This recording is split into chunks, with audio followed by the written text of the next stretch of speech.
Good afternoon, everybody, and welcome to this very warm, late winter's afternoon here in the middle of the Kruger National Park, the western fringes thereof. There are two in Nyala. My name is James, and this is Safari Live. Ready.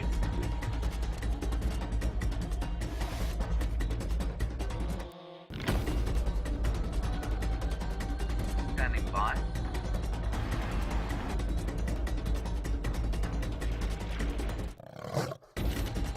Five, four, three, two, one.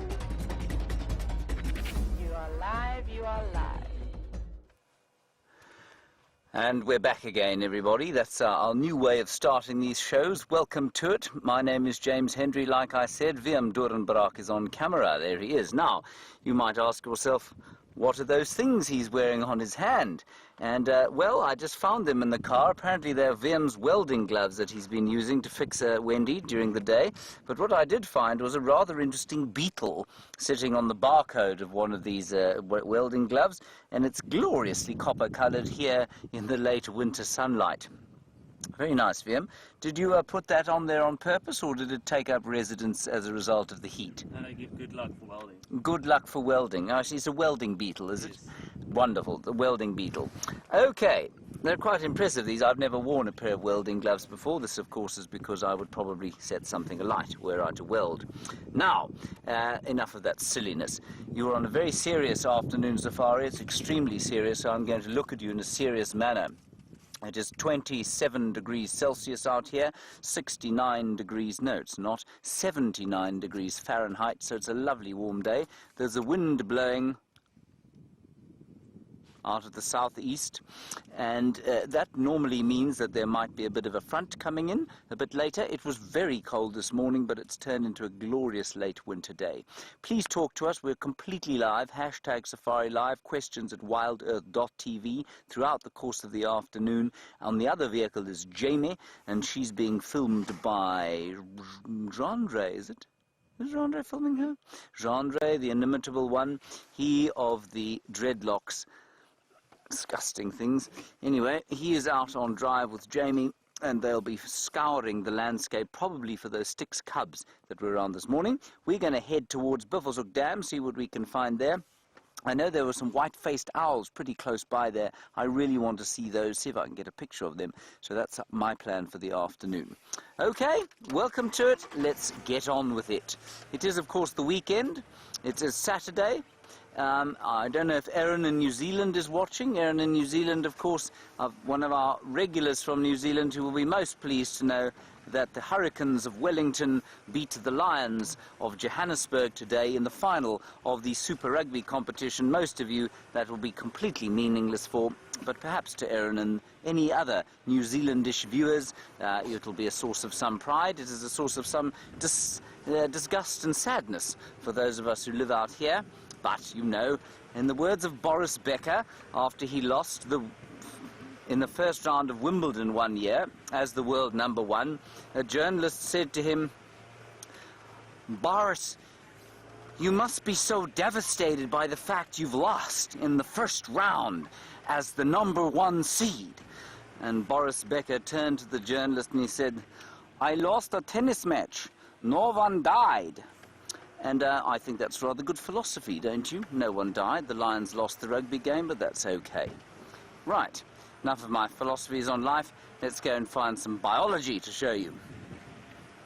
In terms of biology, there's inescapably less of it around our camp at the moment. The elephants came for a visit last night.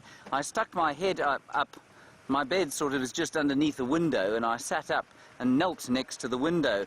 And I couldn't understand why I couldn't see outside until I realized that there was an elephant standing 1 foot from the window. I kid you not. It had filled the frame of the window. And I was dreadfully worried, of course, because my golf net is just behind there. I have a golf net just behind my room where I hit a ball every so often, badly. And I thought, well, that's it. This elephant is going to stand on my flimsy golf net. And almost as I thought that, he took a piece of leaf off the combretum tree that he was eating from, put it in his mouth. Then he turned and he looked at the golf net put his trunk out, and then he just reversed gently out and walked around it completely. He didn't touch it. It was the most amazing thing to watch, especially at 2 o'clock in the morning. Unfortunately, he then returned, and I'm sure Jamie and Brent told you about this. He returned a little bit later to the front of the camp and destroyed a fig tree that used to be. That was a cow. Yeah, I saw her. You saw her, did you? 11 o'clock. 11 o'clock at night, that was a cow who did that. And apparently she nearly pulled it onto my car, which probably wouldn't have been a bad thing if I could have claimed insurance for it. Okay, let's head across to Jamie, find out what her plans are, and I'll see you hopefully with some white-faced owls. Good afternoon and welcome to our portion of the Sunset Safari. My name is Jamie and I have Jean-Andre on camera with me. And our plan for the afternoon, as James so graciously laid the foundation for that, is to go straight across to where those lion cubs were seen this morning, to see if perhaps they have stuck around as it started to get a bit warmer. This morning, Brent was telling me this hilarious story for those of you who missed the sunrise safari. He'd put the vehicle into low range in the drainage line, so basically it drives itself, which is what I'm about to do, except it won't drive itself through this patch. Whoop. In fact, it won't drive at all, especially if you stall. But what it will do is if you put it in the sand and you have it in low range, please stay in low range this time, thank you. If you put it in low range, it drives itself. He was sitting on the bonnet, chatting to Brian, and a lioness came sprinting past behind some kudu that she was hunting. It sounded like the most amazing experience, and don't you just wish you could have been there to see Brent desperately trying. He must have levitated back into his seat in the car. Oh, let's go this way, trying to follow the off-road tracks. I have no idea where these lions are. But you're welcome to join me for the ride to see if we can find them again in the shade.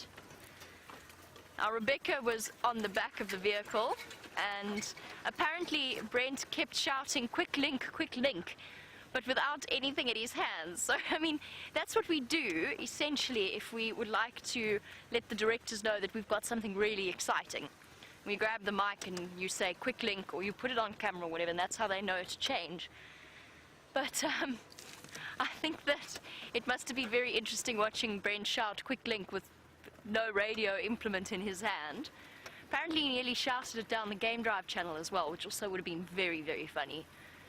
So most flustered was Mr. Leo Smith, as you can imagine, because a lion sprinted past him while he was sitting on the bonnet of his vehicle.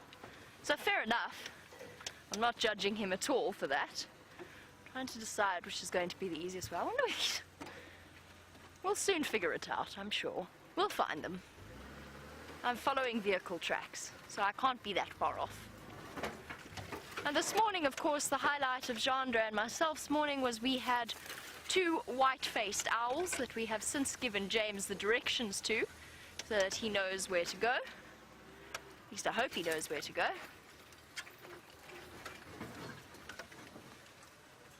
Okay, everybody, let's keep an eye out for lions. Ah, they're there! Ha-ha! I see flashes of tawny through a gap in the vegetation. There they are. Wonderful.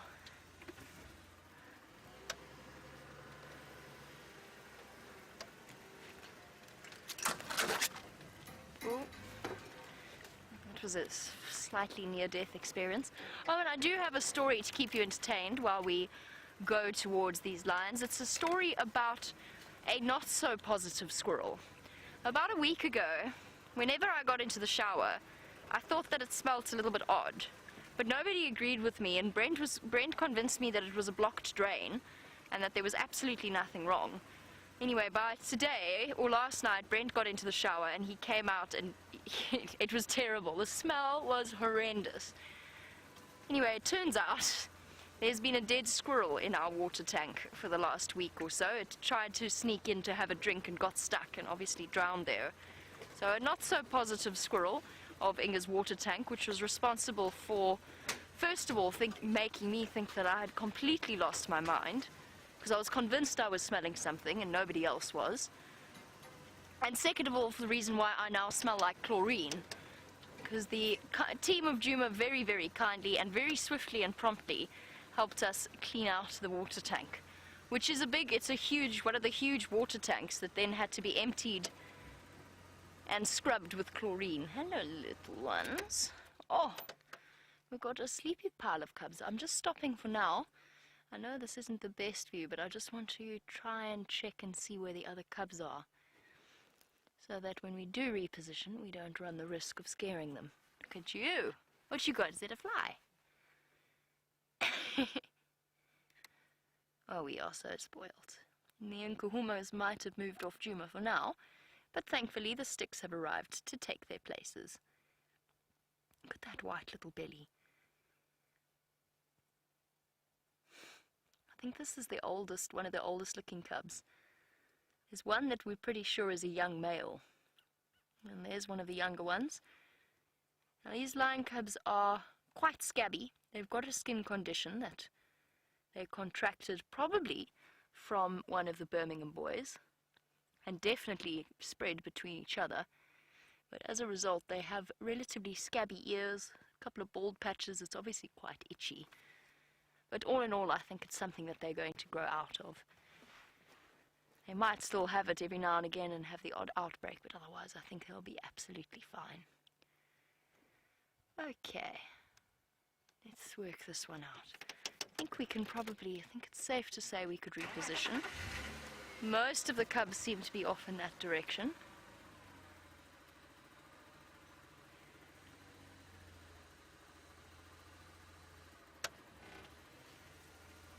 Hey, little guys.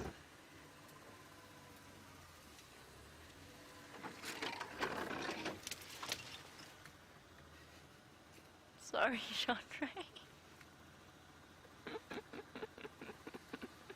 I'm sorry, Chandra, I was concentrating.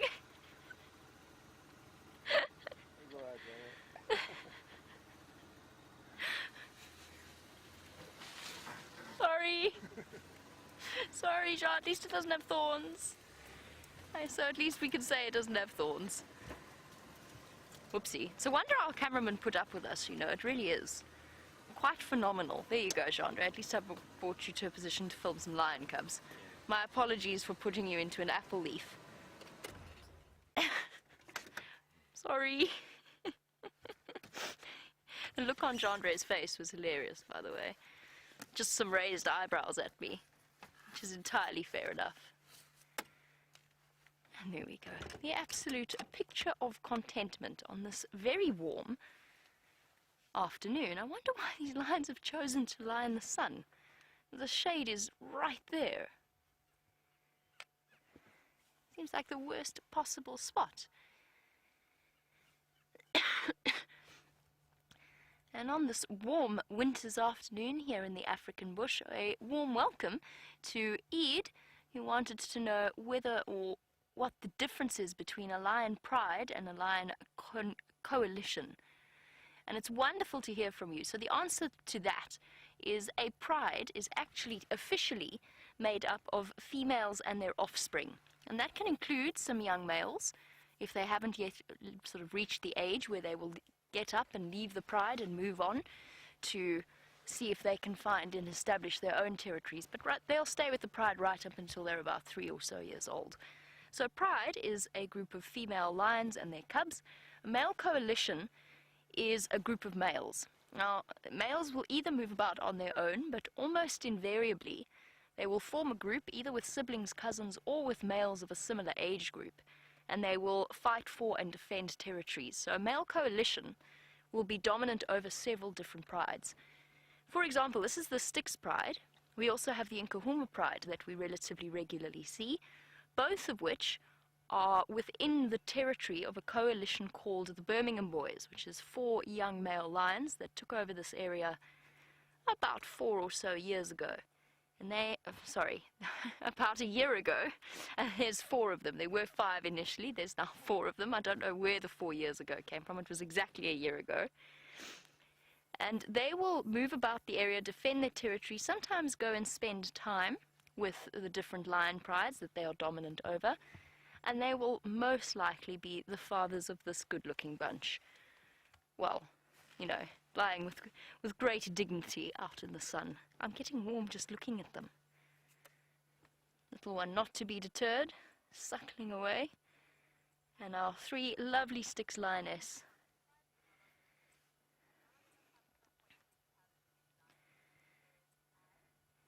And I really hope that Les Aves is watching this particular sunset safari, because Les is the father of a very good friend of mine, and he actually came to visit where I used to work when before I worked here, which was around another reserve very close to here. And Les is curious about how many lion prides we have in this area and whether it would ever get to the point where we have too many lions. Well, there's the difference here is that unlike where we were and where Dem is at the moment, it's a much larger area. So the lion dynamics in the lion population, first of all, there's enough lions to prevent inbreeding, so they don't have to be managed in that way. And second of all, the population will control itself. Cute little one. So if the number of lions gets too many, then there will be something, whether it is an outbreak of disease. Look at your scaly elbow. You need some Ingrams. Shame, little one. It'll be an outbreak of disease or an influx of another group of males or something like that. They almost invariably, or a lack of food, will almost invariably control the lion population numbers. It's one of the reasons why, of course, when we spoke about the Nkuhuma cub with the limp, that I still think is going to be fine. But we spoke about the fact that we couldn't actually interfere in order to get it any kind of veterinary treatment, because it's about letting nature take its course. And of course, if you've got too many lions, then you have, oh my goodness, then you have a slight problem with your lions and your leopard dynamics. Chandra, look at that. Sorry, my slightly extreme reaction. Look who's there. I had absolutely no idea that cub was there. Not a clue. It hasn't even moved. It hasn't moved once while I've been here. If I had known... Okay. Fair enough. Chandra, did you see that? No. There's a lion cub there. That's a leopard style move. That lion cub's been taking lessons from our leopards out here. That's impressive. There's 2. There's 2 of them up there. That would explain where the others went. Yes, I agree with Jerry. I think that they've been banished to the naughty corner. That's the naughty termite mound. That's where the other 3 are. I thought they were on the other side of the termite mound somewhere, hiding in the shade, because I did do a quick head count. I didn't realize that they were right there. Right, so back to Les's question. Sorry, I got completely distracted by the presence of lion cubs right in front of me on a termite mound at eye level, which is quite incredible. Les's question about the number of lion prides. In just this area, so in our Traverse area, we've only got 2 that we regularly see, but probably 3 or 4 that we could see on our live safaris, and that's in an area that's, I would say, between all of those prides equates to roughly 8,000 hectares. There's 66 in the Sabi Sand itself, so if you divide that, what's that, 8 times 8, it's roughly 8, how did I work out that mathematics? No, it's roughly 2,000 hectares per lion pride, not including the coalitions. So you're looking at roughly, I would say, around maybe up to 32 odd lions. I need to think about this. The maths is not going well for me right now. I'm distracted by the lion cub. We've got about 2,000 lions in the greater Kruger National Park area, give or take, depending upon what year they actually release the numbers in total. And I'm being very silly right now. I'll think about how many lions we have in the Sabi Sand, and I'll get back to you on that, because I do know the answer. I'm just having a blank moment. Let's look at the cute sleeping lion cubs for the moment.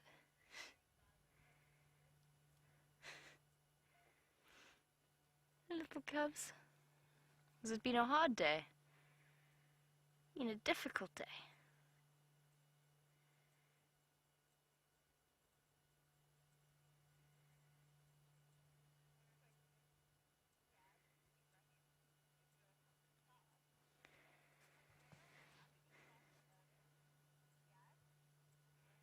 And Iyad Ibrahim in Qatar, it is lovely to have you on our live safari experience. I hope you're enjoying sitting with these magnificent creatures and enjoying some time with some very, very cute cubs.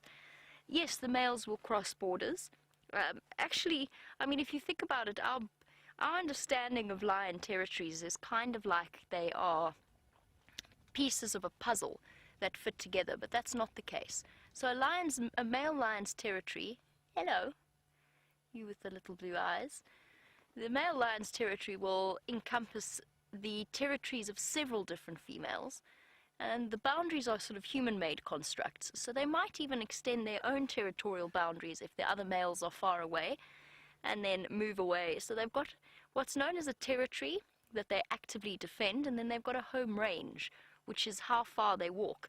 And male lions can have absolutely enormous home ranges that they walk and they explore. And they will also, yes, they will cross into the Kruger National Park. They can cross, these particular males came from not this area at all. They didn't come from the Sabi Sands at all. They came from somewhere further to the north of where we are now. But because this wonderful area is open to several different reserves, there are no fences between them. It means that the animals here can roam as far and wide. They've basically got 4 million hectares, close to 4 million hectares of area in which to establish themselves. It equates to about, 8.5 million acres. So it's larger than some small countries, this particular wilderness area, which might not be perfect in terms of returning the wild to what it is, but it's pretty much as close as we can get for the moment. Oh, so sleepy. Very tired lion cubs.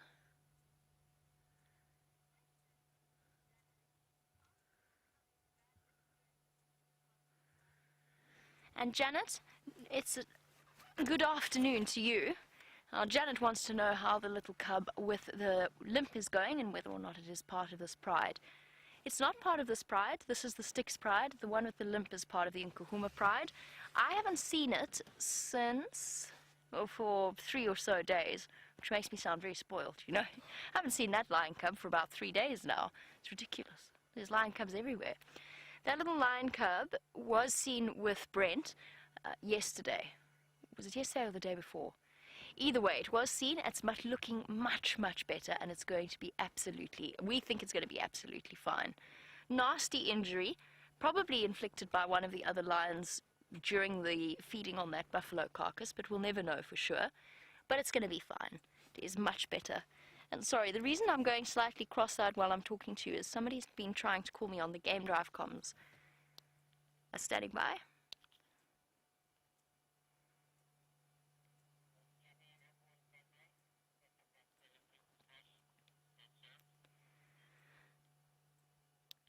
Copy info. I will do. Thanks very much. So that was just Herbert trying to get hold of me and wanting to know, or just letting me know that if we pick up on any tracks that he can follow, then he will be ready and waiting to race out and follow up with the usual dogged determination that Herbert shows in terms of his tracking abilities.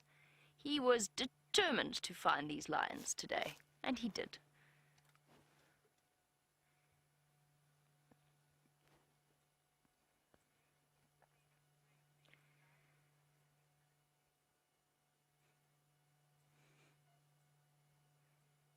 So we've got 1, 2, 3, and 4 little monsters. These are 1 and 2. Oh, no, there's a 5th one. I didn't see the 5th one. Okay.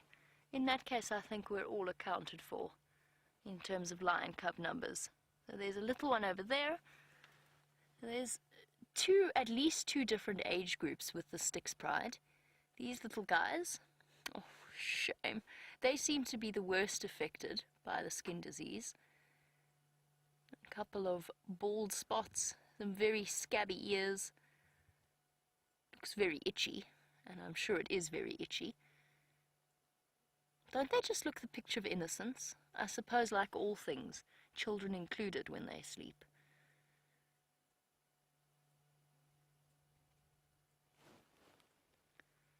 They will one day be big and fierce.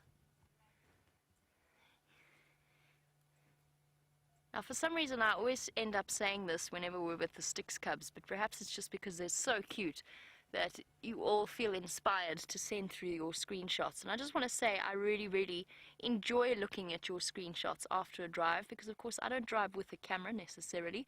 I don't generally take pictures. So your screenshots are memories for myself, they're memories for all of you, and they're also memories for other viewers as well, or a chance for them to catch up on what they've missed if they haven't been able to watch our Safari Live drives. So a big thank you to all of you. It might seem like a small thing, but it's a treasure trove of memories, and we've certainly had some spectacular sightings to screenshot. And screenshotting, is that a verb? Can we make it a verb? Shall we make it a verb? We shall make it a verb. Screenshotting these little pictures of innocence, I definitely think is an entirely worthwhile exercise. One day we will look back like proud parents or something similar, maybe not quite proud parents, I don't think the Styx females would appreciate that, but we'll look back like proud godparents when they're all big and scary and fully grown lions, and we'll remember this time of innocence and itchiness for the Styx Cubs. They're not quite as well put together as the Nkuhuma Cubs, but that's not their fault. Shame. Skin disease has obviously caused a great deal of scratchiness.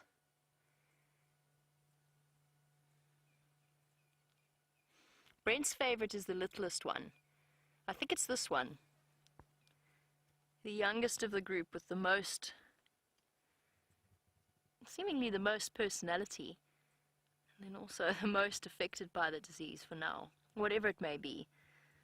Let's see, I personally think it's mange, but obviously it hasn't been diagnosed by any professional as far as I know. I think it's mange. Brent thinks it's a fungus. I don't know, I'm not 100% convinced on the fungus part. I'd love to hear what those of you actually who might have worked with animals with this sort of skin disease, I know it's not completely applicable, but it may well be applicable to the lions. They can be infected with things like feline immunodeficiency virus, so FIVs. They can get distemper, they can get tuberculosis. They've definitely got mange.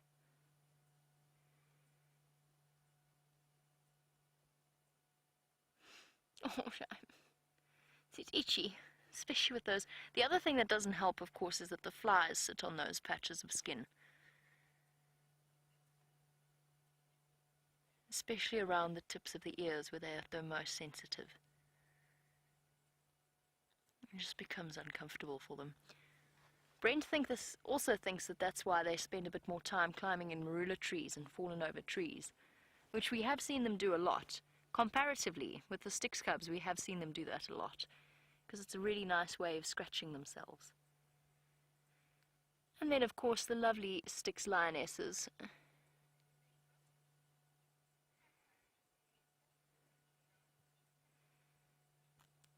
While our cubs decide whether or not they're going to get up and start barreling around and keeping us thoroughly entertained. Oh, cute.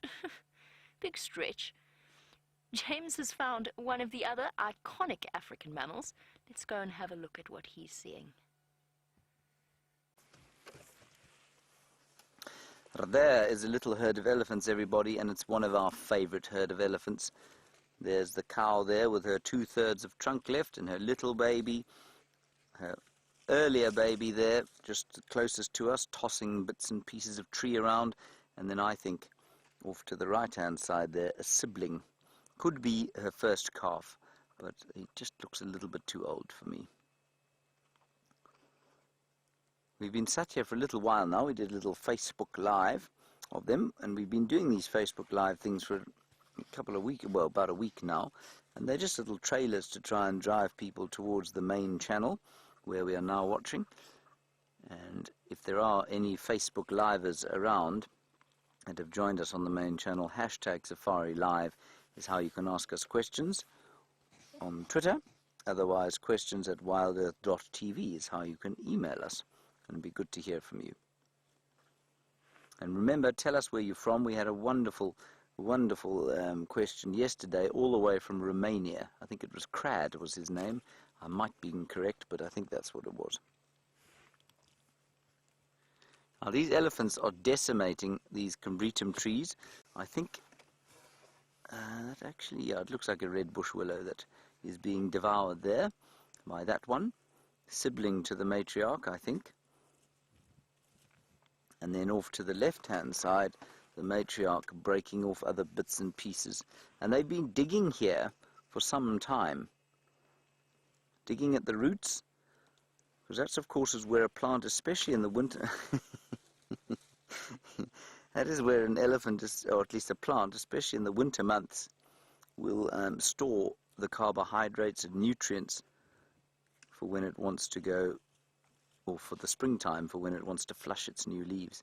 So if you can get at the roots, quite a rich source of nutrients, and you know that, of course, from anybody who's eaten a carrot. They really are doing quite a number on these trees. And you can also see they're covered in mud. I think they found a pan somewhere on one of the roads. We're quite close to Hyena Road where there are a few pans, so I suspect they've come up from there, tossed mud all over themselves on this hot day, 27 or so degrees Celsius, 79 Fahrenheit. And because it's a little bit warm, nice to have a cooling mud bath. Do you have a mud bath today, Vim? I'm going to have mine later. You're going to have yours later. Okay, good idea. Now that's root, everybody. That root has been extricated. That huge long piece of plant has been extricated from the ground, pulled out. I promise you now, with your bare hands, you would not be able to pull that out. Now watch, this is how the elephants do it. See the tusks into the ground? This is fantastic. Look at that. Look. That is brilliant. I've never seen that before. I might be forced to take my camera out, Vim. Now, Vim, I want you to promise that you won't show the viewers my pictures, okay? Unless I give you express permission. I see copyright, eh? Not copyright, no, fear. Fear of my own incompetence. That is really fantastic to see, and obviously that skinny piece of root is a bit nicer to eat than a big fat piece. Perhaps like a baby carrot is nicer than an adult carrot. And I'm sure you can see how the light is quite harsh. It's not the friendliest light, this, and that's normal, of course, but it's made that much more obvious, I think, by the grey vegetation.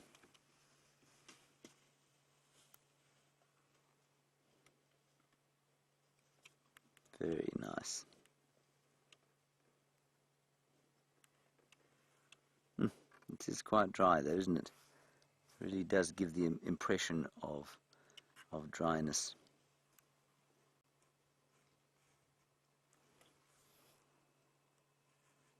Anyway, I think we'll sit here for a little while and enjoy them.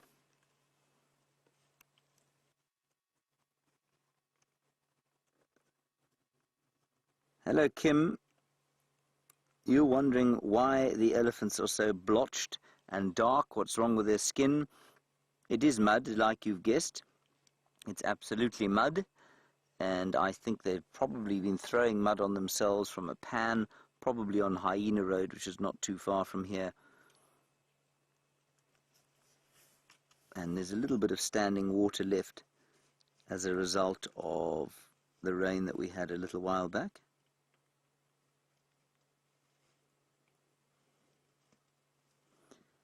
Yeah, this is right into the dry season forage now, of course, and we're into the business end of the dry season.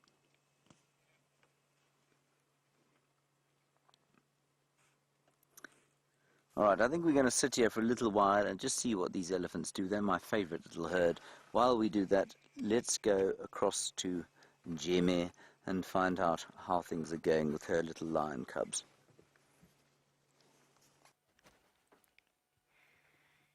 Well, for now we have got a little lion cub chewing on a stick. and having a scratch at the same time. The lovely thing about lion cubs is that they're not necessarily sleepy for too long. And even in the heat of the day, sometimes their playful urges slightly overwhelm them, and they get distracted. Short attention spans like little children.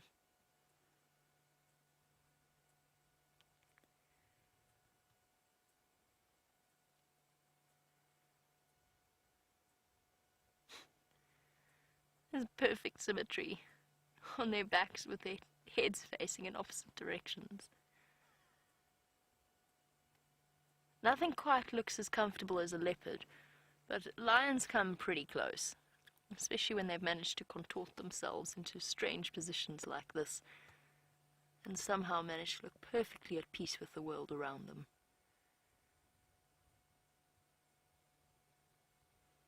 And of course, those of you who are eagle-eyed and familiar with the way that our personal space is definitely a thing, or not a thing, in a lion cub's world. But what I was going to say was those of you who are sharp-eyed and have been watching the way that the landscape is changing. Isn't it lovely to see this much green grass? Okay, it's not overwhelming, but again, let's not get ahead of ourselves just yet. But there's definitely green coming through. A couple of shoots here and there, enough for the animals of this area. They're going to be incredibly grateful for it. Oh, are you up? Have you abandoned your stick for now, little one?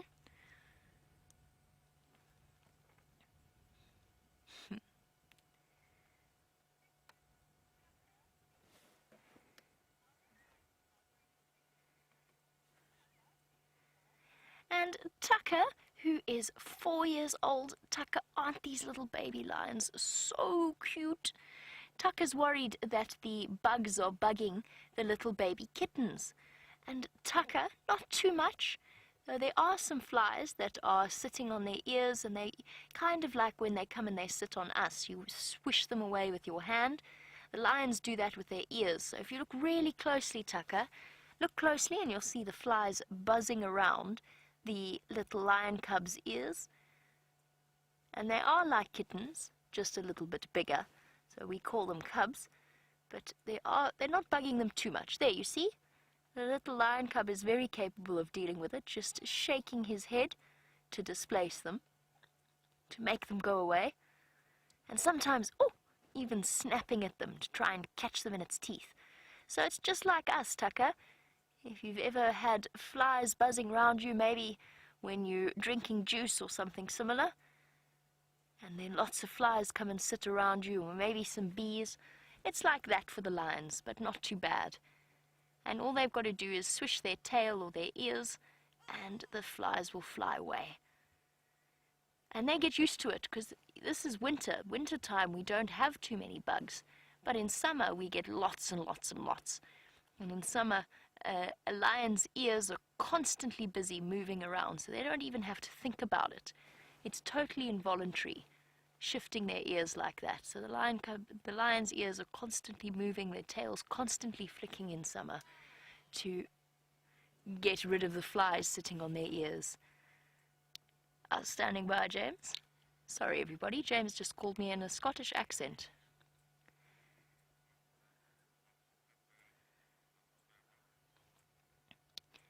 James, Buffelshoek cut line at the junction with Buffelshoek West. If you look, there is a bush willow about maybe 20 meters from that junction, west from that junction, right on the side of the road, bush willow.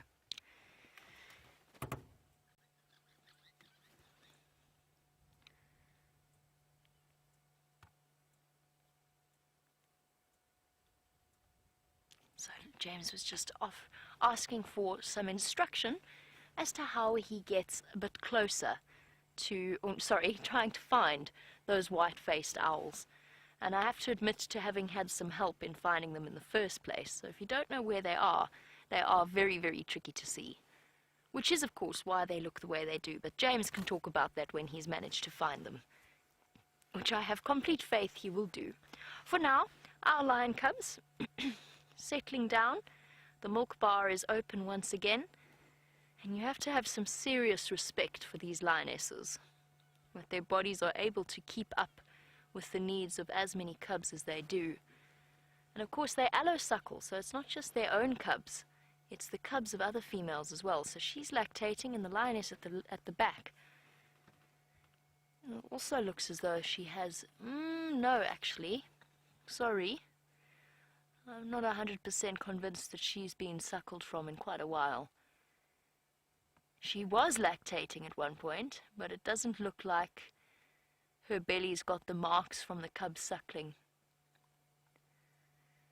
What that means is that one lioness can have 4 or 5 cubs, even up to 8 at one time, battling over access to her milk. Jeandre, how many did we see? It was 5 or 6? 6 maybe that one day. The first day Jeandre and myself ever saw the Styx cubs properly. And in fact, it was my second sighting with the Styx cubs, but I'm not sure the first one really counts. They were about half a kilometer away off our boundary, and we were fully zoomed in to try and watch, and then the female rolled over and we saw a cub once. That was pretty much the extent of our first Styx cub sighting. So my first proper Styx cub sighting, they were all fighting over access to milk. And noisy.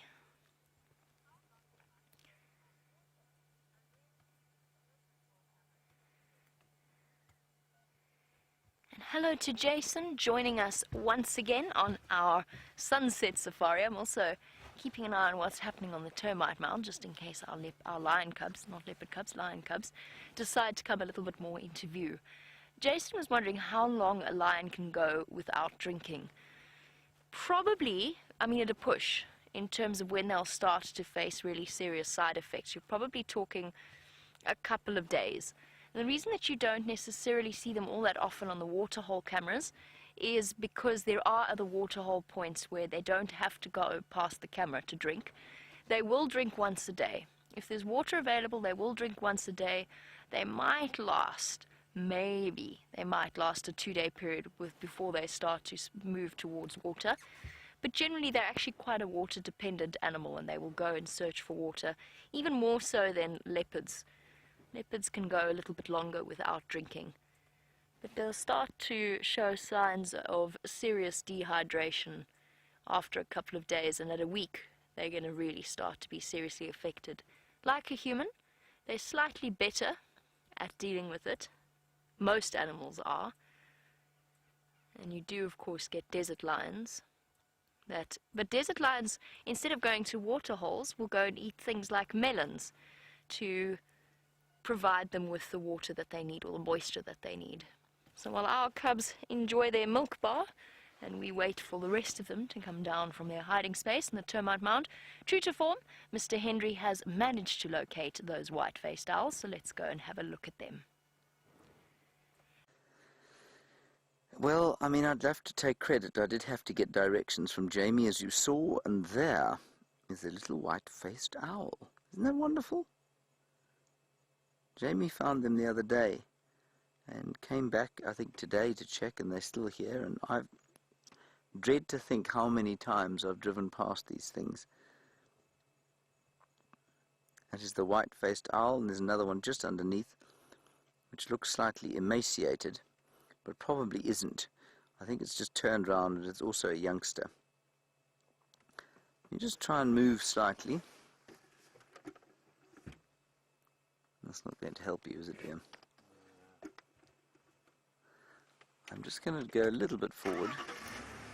Now, what you can see there, I haven't tried this angle. I'm just wondering if we're not going to get a slightly better angle from here.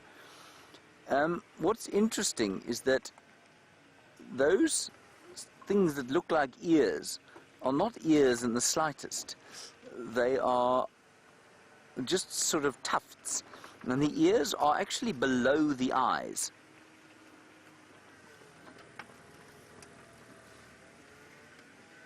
Here we go. Say when, Wimpy.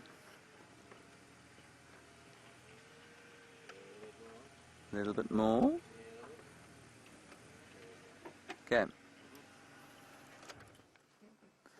Yeah, that's slightly better shot. Isn't that amazing? That is too beautiful, eh? Look at that.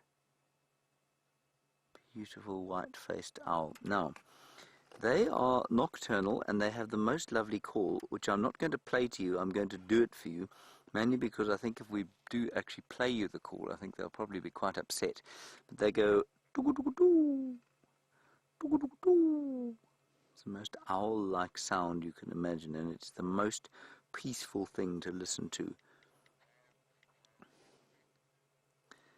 I have Brent Lear Smith hailing me on the radio. Hold on, everybody.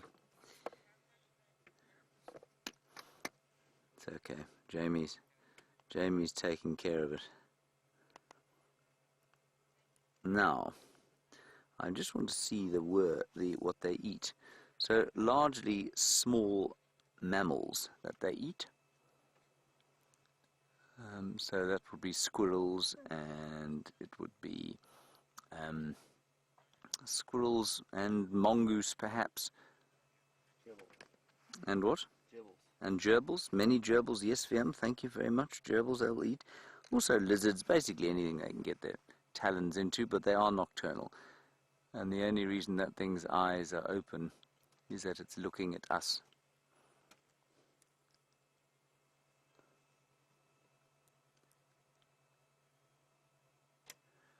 Now,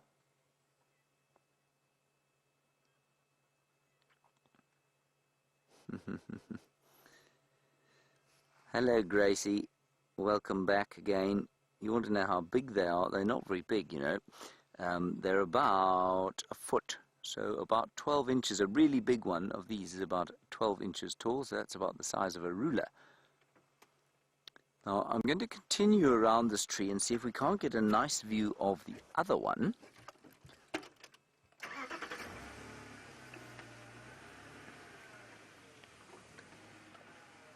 Ooh, hang on a second, we're going to get a good view of the... No.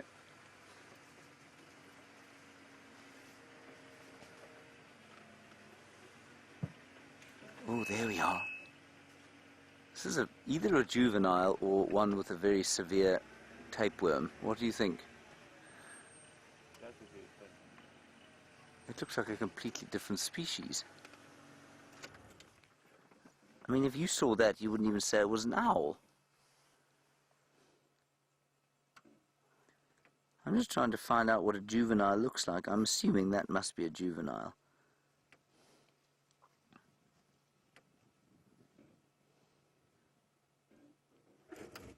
Yeah. Let's go with juvenile. But I mean, it looks slightly ridiculous, doesn't it? Compared to the adult. It really is bizarre. It actually looks like a scops owl. It isn't a scops owl, but it looks like one. Let me just quickly check scops owl, simply for the sake of it. Yeah, it's not a scops owl, but does look a bit like a scops owl. I'm just going to train my binoculars on it. In fact, I might even try and get a picture of him. It'll be an awesome picture, don't you think? We'll see if it's done. Because I'm always in focus, aren't I?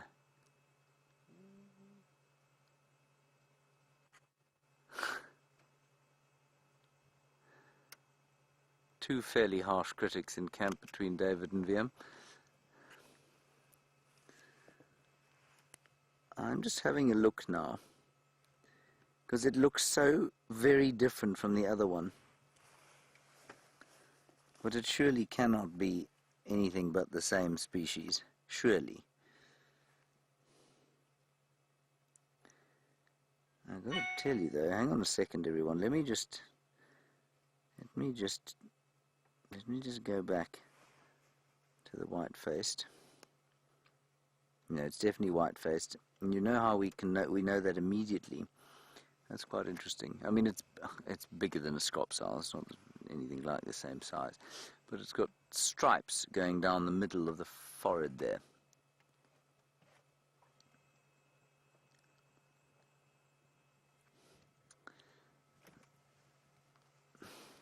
James Richard, nice one from you. You say, is a white-faced owl the same as a white-faced scops owl?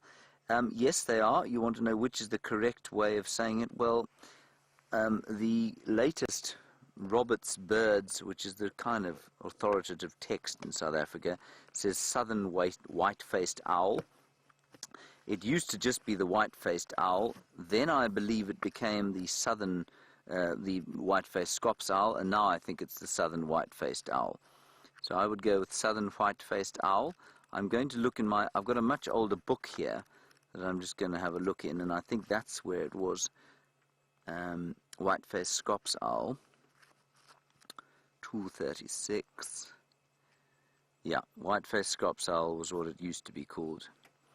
So now we go with white-faced, at least southern white-faced owl.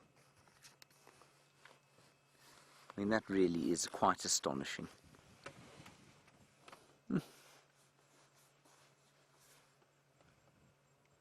Right, I think we'll leave these little owls to have a little snooze for themselves, and we'll head off to Buffelshoek Dam, which is just down the corner here. While we do that, let's go back to Jamie and the little lion cubs. And aren't those white-faced owls truly marvelous? I think definitely a new one for several of you that have been diligently keeping track of the various birds on your bird list. Unfortunately for us guys, this sighting is in demand, so at some point we are going to have to leave to make space for the other vehicles. So we're going to absolutely make the most of the time that we have for now. We've still got some time, no rush, but we will actually have to give some space at some point. Hello, you. Oh, so cute. Look at your face.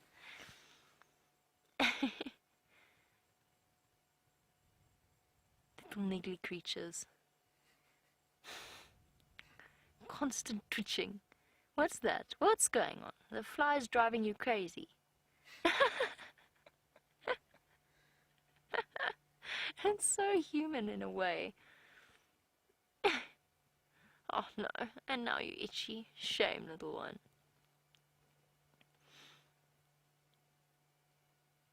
Definitely a bit more scruffy looking than the Nkuhuma cubs. And is clearly very itchy.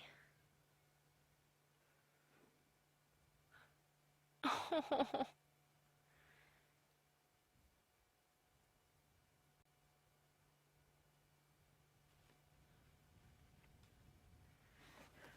Hi.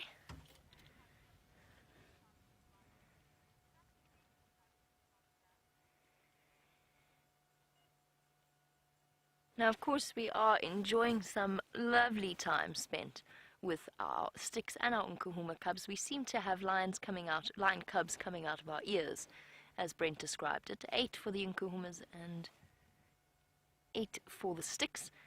Cecilia, yes, it is the case that lion cubs generally have a roughly 50% survival rate past their first year.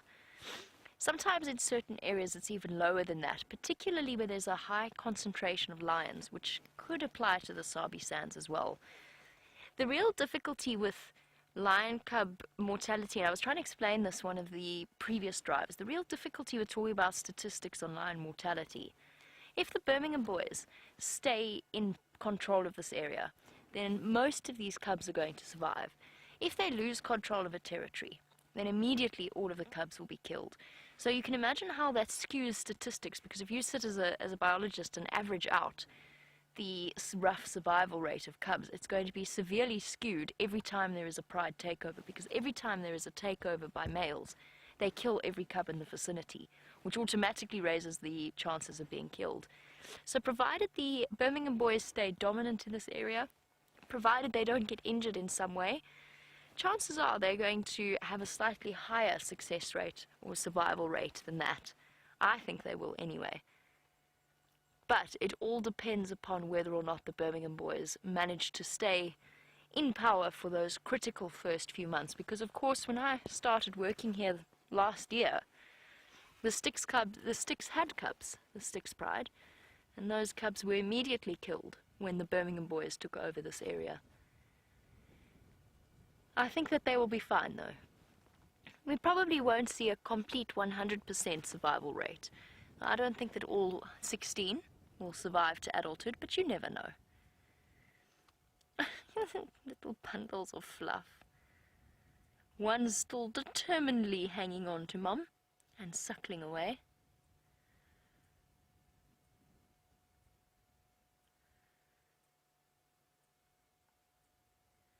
Or just having a nap. Having a clean and then having a nap. Oh, shame. You just see this sort of constant involuntary kicking whenever they want to scratch. Mom's got a bit of an injury on her leg, puncture wound of some sort.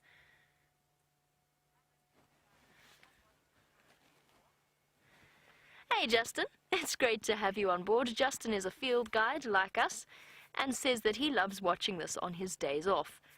I think it's a really nice way to spend a day off, get to see some different animals perhaps. I'm not sure where you work, Justin, but also just to see a different environment as well, I know is always incredibly refreshing. So it's great to have you, Justin.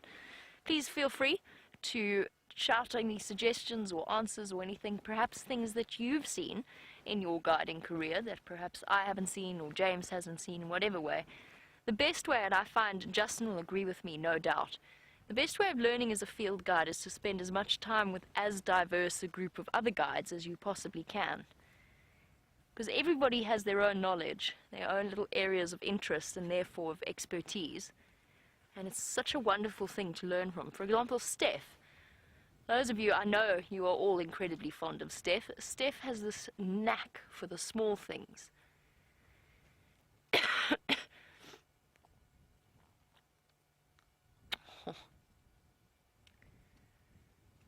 These lion cubs have turned me very sappy. I think it's the amount of time that I've spent with them. Not often that you are privileged, or one is privileged enough. I mean, sure, even Justin can attest to this. You know, if you've got a group of guests, you try and show them as much as possible. But for us, we've sort of at liberty to spend as long as we want with these animals and as often as we want to, provided we don't get in the way of any of the other vehicles. And speaking of which, I just need to talk to Tax. Standing by.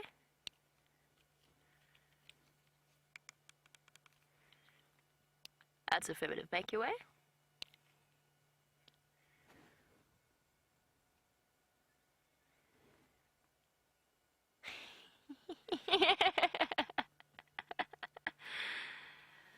Oh, so what's a casual kick to the face amongst lion cubs?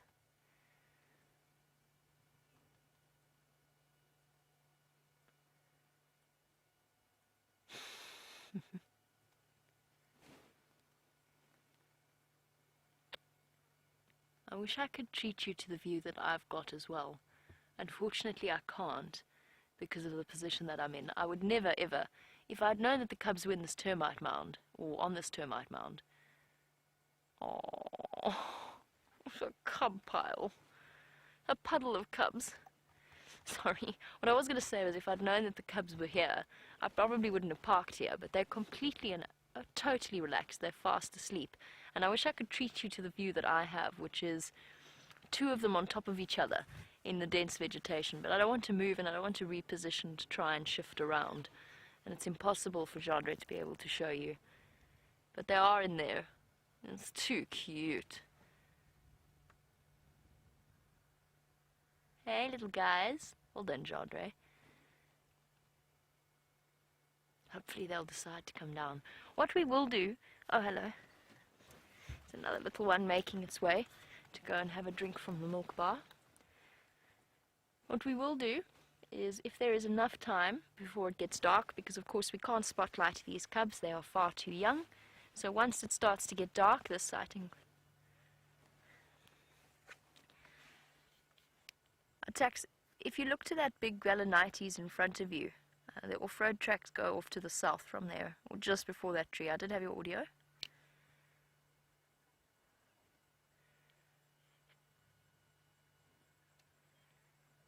Just helping guide Tax in.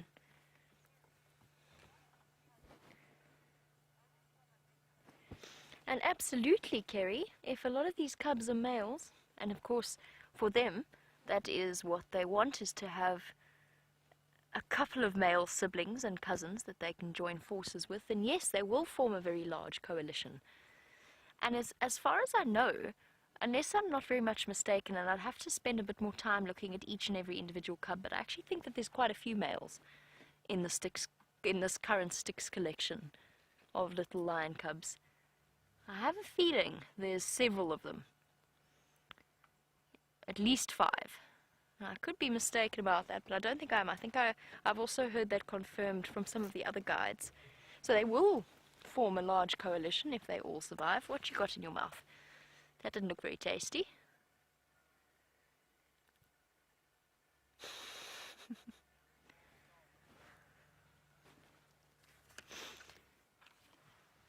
AFM, keep coming. I've got your audio.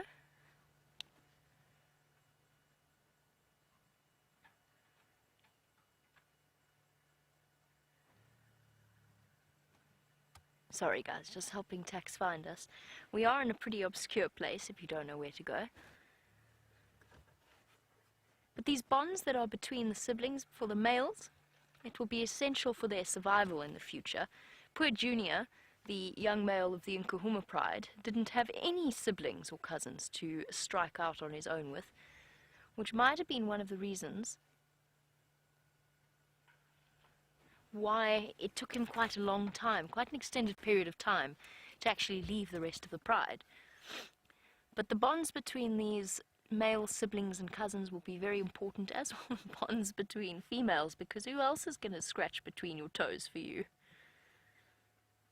Oh, that is his own foot. I thought it was the other cub's foot. I got confused about where one cub started and the other finished. Oh, shame.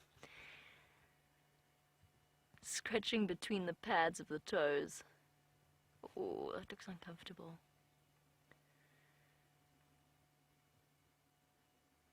Not quite as healthy looking as the Nkuhuma cubs.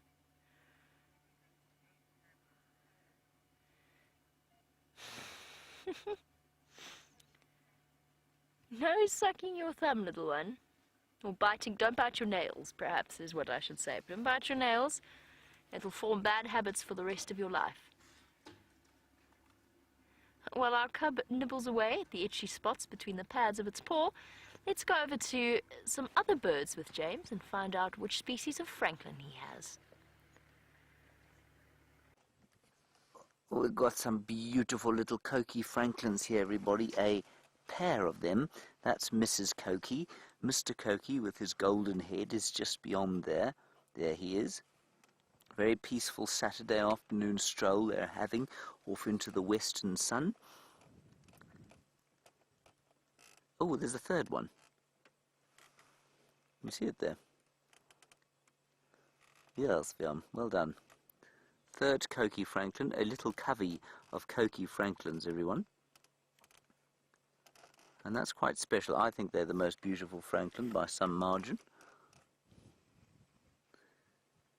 I'm even trying to get a picture of them. Right, let me turn that off. Now they've got such a lovely call.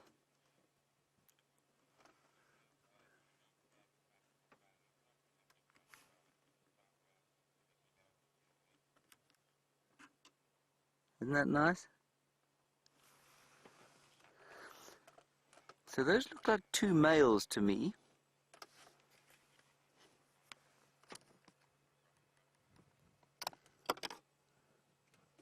Right, I don't know how much time Jamie's got left with those lions, so let's go back there and spend as much time as we can with those little cubs. Okay, well, we've actually only got a few more moments with the lion cubs before we pull out and let Mike come into the sighting.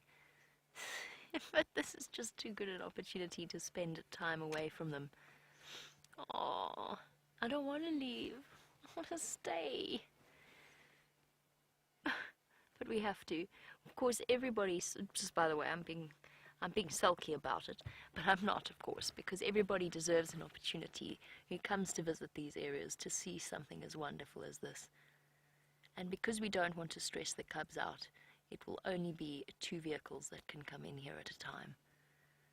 That does mean we all just have to share and share alike. And we've had... Oh, did you get your claw stuck in your mouth by any chance? Our little cub is still furiously working away at its paw. nibbling.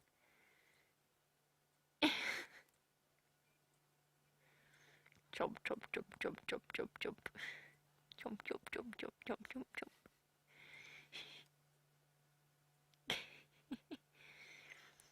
You gotta improvise when you don't have your own chew toy. Look at its mouth. It's so cute. Sorry. Okay. Sorry. I'll go back into not ridiculous mode. I'll try and control myself and reintroduce some professionalism. It's very difficult not to coo though when you're sitting with lion cubs. Jenny, you wanted to know how old they are. I would say that this set these are some of the older cubs. They must be about coming up to 4 months old now. The oldest one I think would be about 4 months old. The younger ones are around 3 or so months of age, give or take. I don't know their exact ages. So I don't know their exact dates of birth or when they were born, because of course the lioness goes and starts to look for den sites just before she gives birth, so it's impossible to say exactly when she had them. Up the ankle now. A thorough scratching. Nibble, nibble, nibble, nibble. Okay. It is time for us to say goodbye to these fuzzy little things. Fuzzy little monsters, as Brent calls them. I have zero desire to leave, but unfortunately we don't. Look at that. Which part belongs to which cub? A puzzle for you all to figure out at home. Here's a hint. Those are the back legs of the cub chewing its front foot.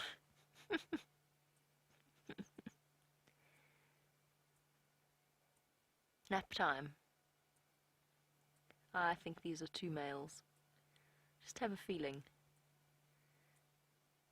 And perhaps just that hint of fluffiness around the top of the head, where of course the bald spots haven't set in.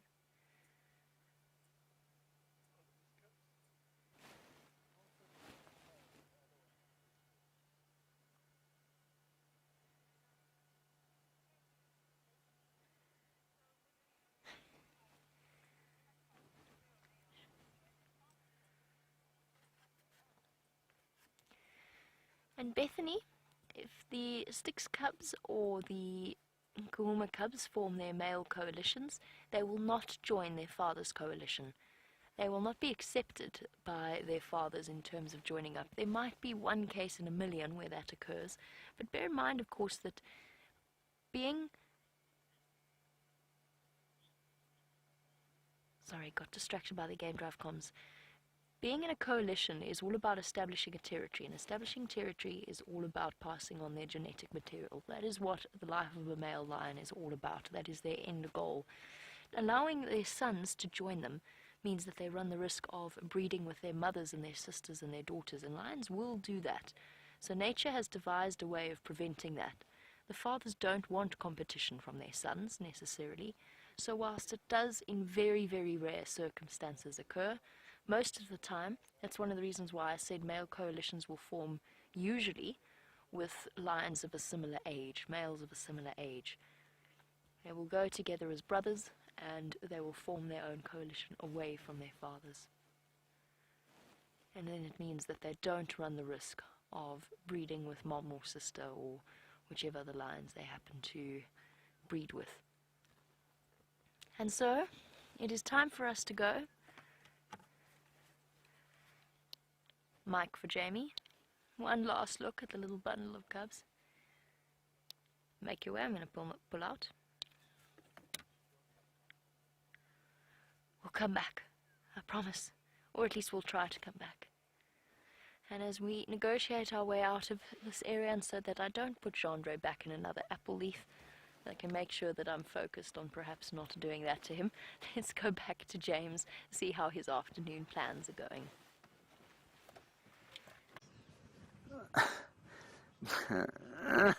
There was a Nyala, sorry everyone, but it's now run away. It was standing just underneath that torchwood tree, so beautifully framed, but unfortunately it heard that it was going to be on TV, and so it left, as you came here. Never mind, let us move on. Okay, we're on the eastern boundary now on Cheetah Cut Line. We're going to head all the way down to the southern boundary and then head in a westerly direction towards Arethusa and see if there isn't anything going on there. Rather hoping... What? Strap. Ah. Yes, we don't need to know about that. Sorry about that, there was just a lot of confusion in my ear. Now, we are going down...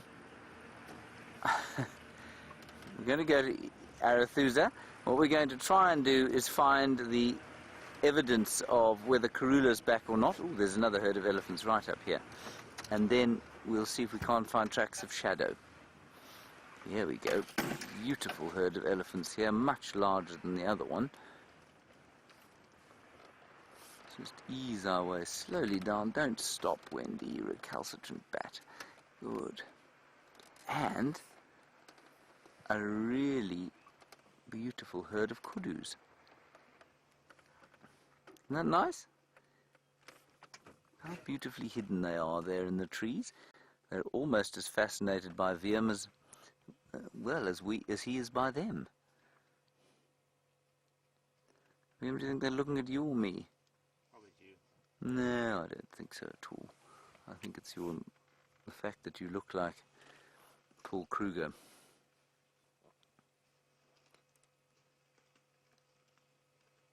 And if you listen carefully, everyone, you can hear them feeding. The big, not the kudu, the elephants, all around. Quite a large herd. There's probably about 10 or 15 animals.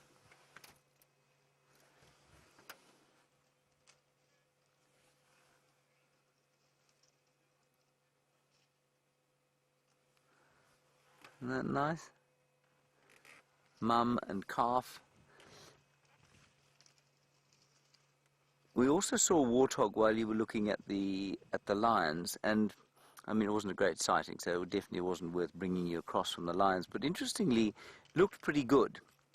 Now, I drove into town today, and along the way there's a reserve called Kapama, and Kapama is not open to Kruger, and so, you know, they do experience the drought without the relief of the space that the Kruger provides, like we have here. And the warthogs there, many of them have escaped from the fence, and they've gone and climbed, and they're eating on the road verge, but they are seriously in a bad way, and that's simply because of this drought. I'm surprised that the warthogs have done as well as they have here, and the animals here that are, I think, are sort of affected the most are the elephants. They, to me, look like they're getting the skinniest.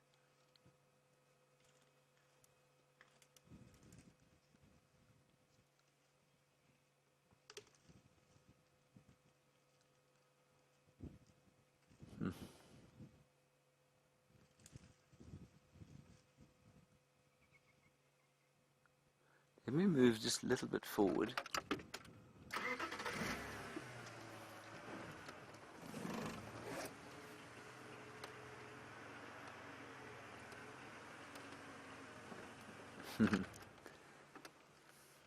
Hello, Dr. Thompson and your son Alan. You say you are new viewers and you're absolutely loving this. Well, that's brilliant. I'm glad you're loving it. I'm also very glad you've sent us a message. Please send us another message and tell us where you're from. It'd be lovely to know where in the world you're contacting us from. And I hope that you continue to watch with us over the next, well, months and hopefully years. Thank you for giving us of your time.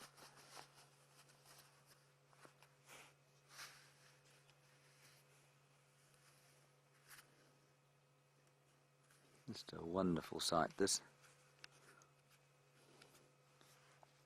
And they're not far from us and totally unaffected. They're probably standing about, I don't know, maybe about 15 meters from us, 20 meters. That's about 60 feet, 60 to 70 feet, completely relaxed, totally ignoring us.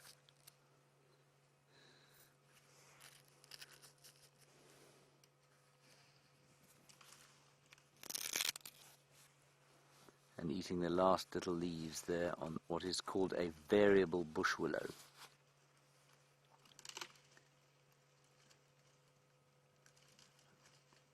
You can hear the crunching of the bark. They will eat the leaves, but at the moment trying to get hold of that bark, that inner cambium layer, the vascular layer that carries the carbohydrates and carries the water. That's the living part of the tree. The wood is dead. There is almost zero nutrition in the wood at all. It's largely a chemical called lignin, and lignin is almost impossible for any animal to digest.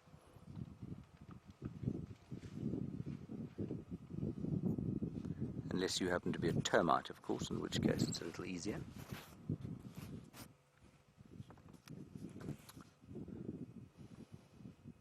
And the little one, if you look carefully, the little one there is trying to use its trunk to pick a leaf or two off the tree, but it just doesn't have the coordination yet. It's also very happy because it's now got some entertainment. That entertainment, of course, is us. And while it sort of lifts its ears out and looks at us curiously, it backs into Mum just so that it can feel the comfort of her presence. And she's listening to my voice. If we look at her head, everyone, look at her head. It's lifted up and the ears slightly open, and she stopped feeding for a while. Now she's just picking up one or two pieces of bush.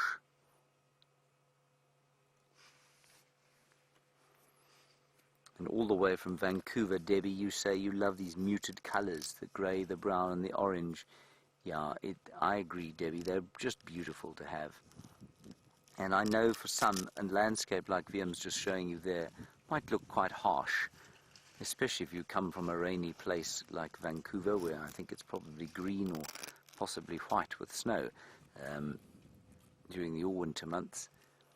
But once you're used to it, once you're used to the slightly harsh landscape, oh, it gets into you, it seeps into you, and it is just too stunning. Mum not that happy with us. Just watch her. Just if you look at her carefully, her head is up above where it would be normally. She's listening to my voice. She's watching us. And it's almost like she said to the calf, you know what, let's just move away here. I'm just not that comfortable.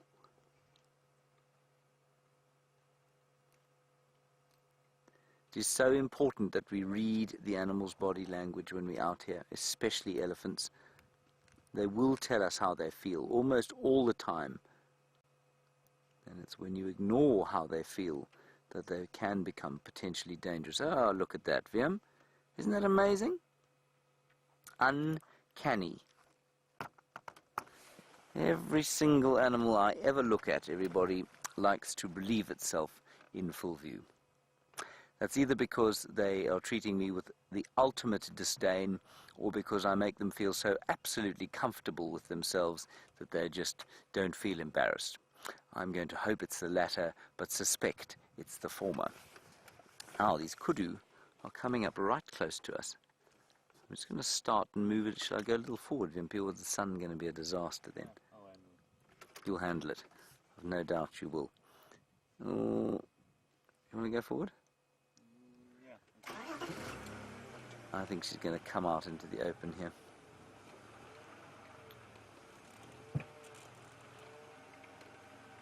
She's also quite close by, and this is unusual for kudu. They are not the most confiding.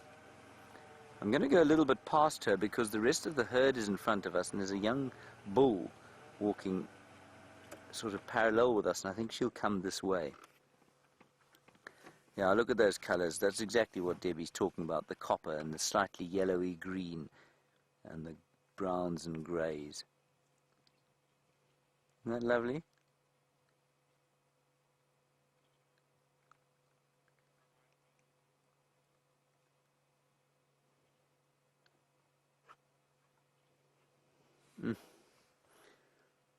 Stunning.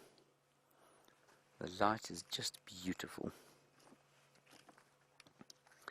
And just remember, you can talk to us, hashtag Safari Live, questions at wildearth.tv if you want to. It'd be lovely to hear from you as we just sort of bumble our way through a gorgeous late winter afternoon.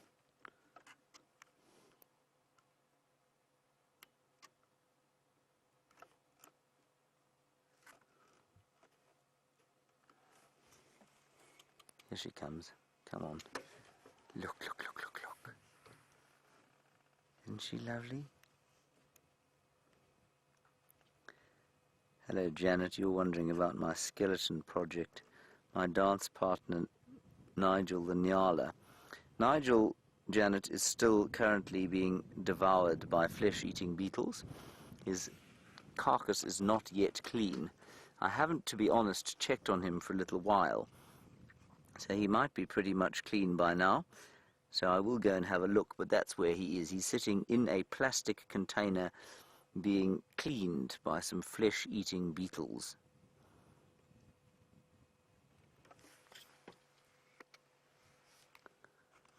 Let's sneak a little bit forward.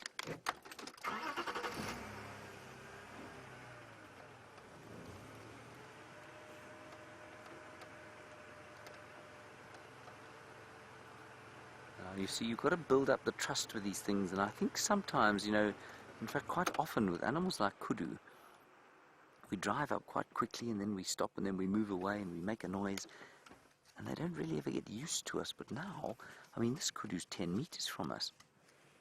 That's incredible. It doesn't happen.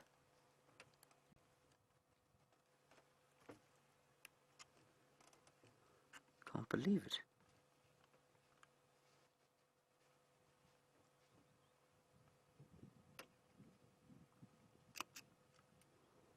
Isn't that cool?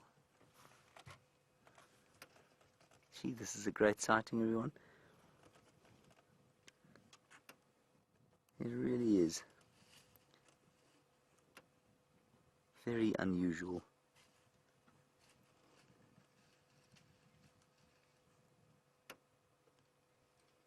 And gorgeous light.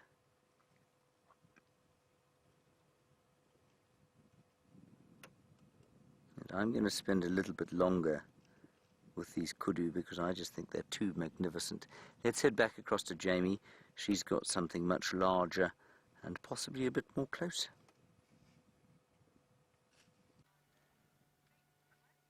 That sounds like an amazing kudu sighting that you've been enjoying. For now, we have encountered this lovely young bull elephant snacking away on an acacia tree.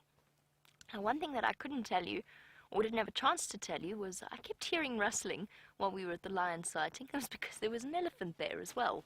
But we still had to make our way out and let Mike make his way in.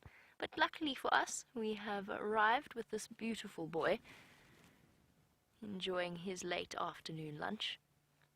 He's a bit nervous. The young elephant, you can see just by his size and by the elasticity in his skin, and by his behavior. Older male elephants don't tend to have this level of nervousness. He might also be a Kruger elephant. So this might be his first time venturing into the Sabi sands, encountering vehicles, especially one with a camera on the back and an antenna sticking out of it. Hey boy? Oh, he's interesting. Not happy. He might also just have had an interesting encounter off the main road, because that's where he's come from. Perhaps somebody came round a corner and gave him a bit of a fright. Because he's restless, that's the direction he came from. Here we go. Some bright green fresh acacia tree for you to snack on. A big boy. Where we are, the position that we are in, the water holes in this area are pumped, whereas the ones on the western side of the Kruger National Park for a very long time were not. I know that they have spoken about starting to pump them again. I don't know whether or not that is the case, but I know that it was something that was discussed. What that means is that we're getting to see a lot of elephants that are not necessarily used to seeing vehicles of this kind or in these numbers, especially for those of them that come from that part of the Kruger National Park, because there are hardly any roads there, and they will hardly ever encounter vehicles that stop and look at them for an extended period of time. Most of our ellies, like the three-quarter trunk ellie that you saw with James, my favorite ellie, they're perfectly relaxed and content with the vehicle around them. I've also noticed that of all elephants, young males tend to be the ones that are the most insecure. They're either the ones that cause the most trouble, because they're attempting to try and put you in your place and show how big and scary they are, or they're actually, I don't want to call them wusses, that's not the right word. That's a bit too mean and demeaning. But they are more nervous than the established adult bulls, which makes sense when you think about the fact that they've had to leave the protection and the safety of the herd, somewhere that they've been comfortable their entire lives, and find themselves in a position such as this.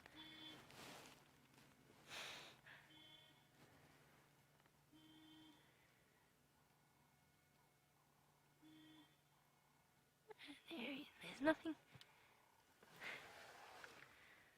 There goes James.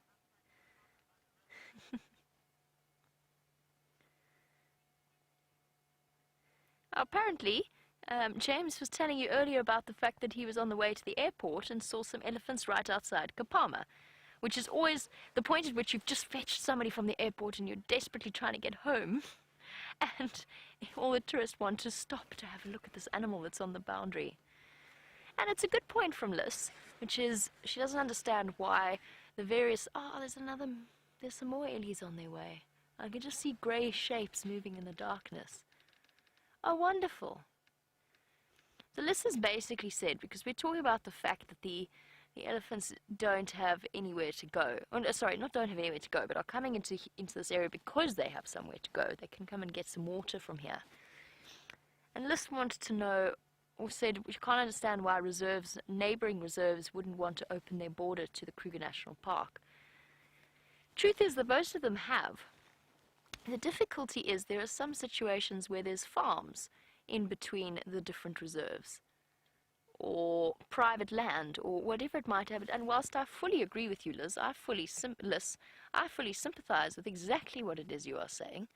I would, if I owned a piece of land, nothing would give me greater joy than to open it up to the animals. So I'm going to roll forward because we're going to have a spectacular sighting. Hello, everybody. It's a huge herd of elephants on its way.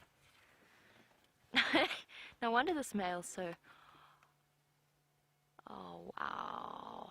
There's a beautiful big bull coming up on the right. Oh, this is so atmospheric. I can't begin to tell you. It's just got this wall to wall of elephants trundling towards us. Oh, it's a beautiful feeling. Hello, guys. I'm here, just by the way. Please don't let me come as a surprise to you all. Hi. Hi. Hello, Mum. All elephants of all ages on their way straight past us, and I've got goosebumps. I don't know why. There's just something about the sighting that is really spectacular. Hello, Mummy. Don't worry, I'm just sitting here. Standing by.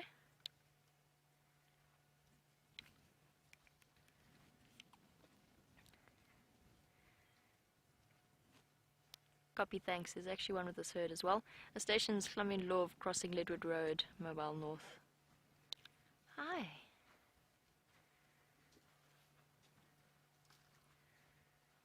Oh, there's some babies. There's some of all ages. Elephant crossing.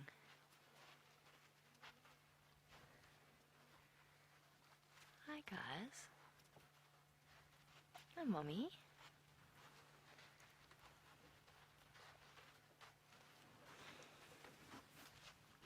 I love this feeling.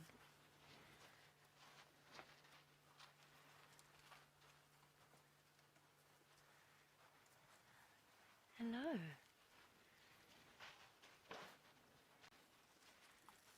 We are so privileged to get to experience moments like this, and things are about to get even more interesting. Hi. Hello, everybody. We're so privileged, so unbelievably privileged to get to experience moments like this. To have that level of trust from both sides, mine and theirs. Hello, beautiful boy. You're magnificent and you're in must. think this is the same elephant that James and Zander had a close encounter with the other day. Beautiful. Oh, he's huge. Absolutely huge. Hi, boy.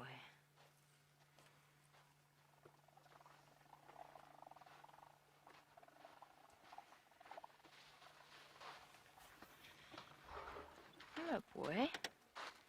Hi. Hello.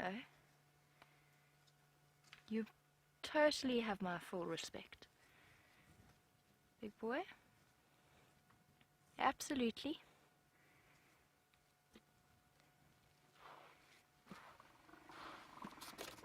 Hello, boy. Hello. All right. Okay.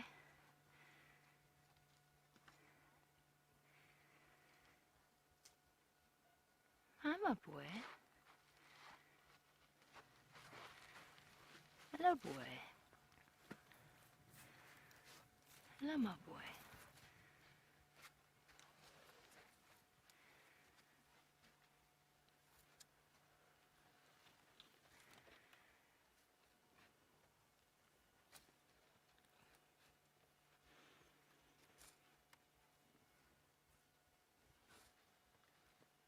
Thank you, boy. There is nothing in the world that describes a feeling like that. Oh, the smell of him. Heavy, heavy, heavy must. Now, I don't know if you could see, that must have been one of the biggest elephants that I've seen since I've started working in the Sabi sand. He's huge. He is absolutely, oh my goodness, there's more on the way. He is absolutely huge. I mean, when he stood, he blocked out the sun completely. Massive tusks. Truly, absolutely beautiful. And so relaxed. He towered over us. But it was just to tell us that he's the boss. That's all it was. It wasn't aggressive. Did you hear the rumble? Could you hear that rumble, Jean-Andre? When he came up to us. A beautiful deep rumble. I don't know if he was talking to us or if he was talking to the rest of the herd. And he was talking. I like to think it was to us. Very clearly telling us to mind our business.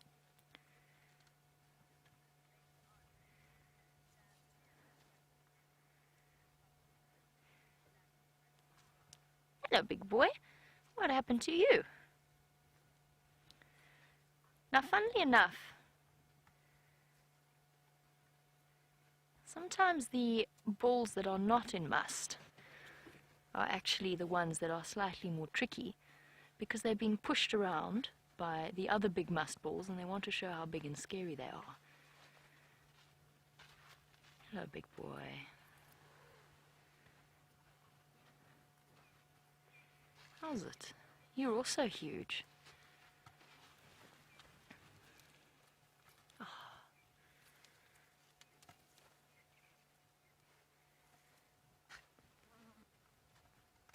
I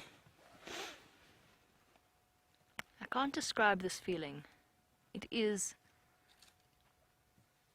like any bad thing in the world. Every problem that we have has just become insignificant. I mean, obviously I'm not trying to belittle any problems, but at the same time there's a sense of peace that elephants convey, even when they're towering over you. And I can still smell him. That big bull. He's in must. It is a state of a heightened testosterone, and now they've just spread out. They came racing across the road, and the whole herd has just spread out to sit and feed.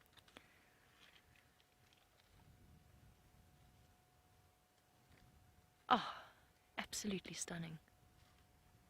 I really do. I lose my power of speech, and indeed my vocabulary, when something like that happens. Jandre, how do you feel? Your heart always goes faster. Jandre's giving me a thumbs up, by the way. Your heart always beats faster when something like that happens. There's this awareness that if they wanted to, but they don't, that's what you keep reminding yourself, but if they wanted to, all he would have to do, we're probably about, what would we say? He's a big bull. I would have put him at least 7 tons, maybe even 8, maybe a bit less, but I would say around 7 tons. We weigh maybe a ton, probably less. So for those of you, did you get screenshots? Chandra, I wasn't watching, I was watching him, so I didn't see what happened there in terms of the camera. But did you get a sort of an idea of him on the next to the vehicle at one point? So for those of you who got screen grabs, what I'm going to do, and you will be familiar, I'm going to take my earpiece out, you will be familiar with this process. So what we often ask our viewers to do is, if you got a screenshot of him, and I thought about asking you at the time, and then to be completely 100% honest with you, I didn't, because I was watching the big elephant in front of me. But if you got a screenshot of him standing right up next to the vehicle, why don't you screenshot me now standing on the front of the vehicle? I've done this before with an elephant herd. Some of you may remember it involved a frog and a startled word when I last did this, because there was an elephant that I didn't realize was there. Oh. So, is that a good position? I don't know what the screenshot was like or what the framing was like. I was distracted. I'm a little bit closer than he would have been. But it does give you a sort of a rough sense of perspective in terms of my height. He was probably, I'm not exaggerating, I'm not doing the I caught a big fish thing. He was probably, he must have been even taller than that. He must have come up to about here in terms of his relation to the vehicle. Imagine what we must, actually, this is quite an interesting perspective. This was his perspective. Jean-Andre, you look very small from this perspective. I must look even smaller sitting in that seat. So there you go, sort of rough idea before I fall. It would be great if I did this whole demonstration and then it fell off the bonnet, wouldn't it? Now all we need is a lioness to come racing past. Right, enough of that nonsense. That was a magical sighting. Phew. Hopefully they'll go across to Buffelshoek Dam and spend a little bit of time there. Oh, still got my heart beating a little bit. It's never a fear. It's just a sense of awe. That's all it is. Your heart beats faster like your heart beats faster when you see a stunning view or something incredible happens that gives you goosebumps. I think they're going for a drink at Buffelshoek Dam. Slowly. Might be worth doing a loop and going back towards them. I'm going to soak in the feeling that was that elephant sighting and let it all sink in. And while I do that, let's go across to James, who I think saw the big male that came past us, and perhaps he's got more to add about the joys of the feeling of an elephant right up close.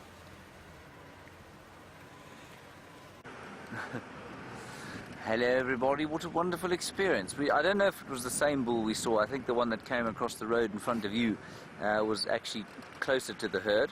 Anyway, we did see a very nice big elephant bull with very large front teeth, and well, I just think elephant sightings like you've just had, they're very special. They just give you a bit of a touch, I suppose, of the rawness of the wilderness.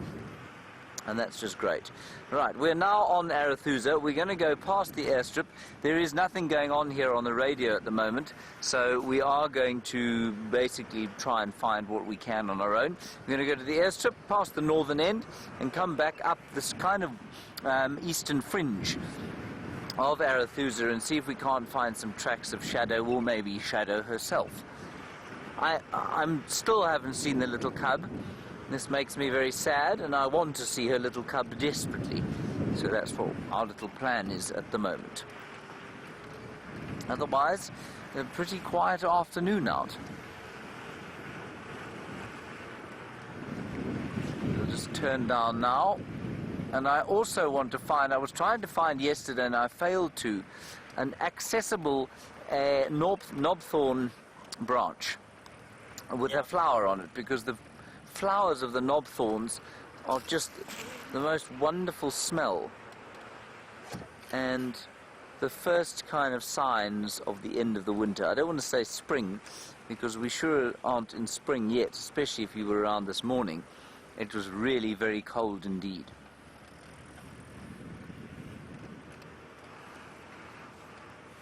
Okay, let's see what we can find on the airstrip here.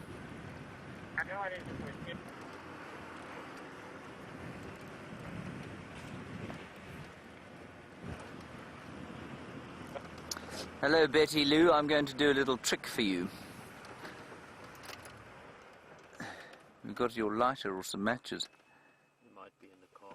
Give it to me. Just check for them. Betty Lou, you say that you are worried about bushfires, or you're not worried about them. You say, with it being so dry, could there possibly be a bushfire? Betty Lou, I'm going to now attempt to light a bushfire. Are you watching? Just like this particular piece of bushfire here. Betty Lou, you watching?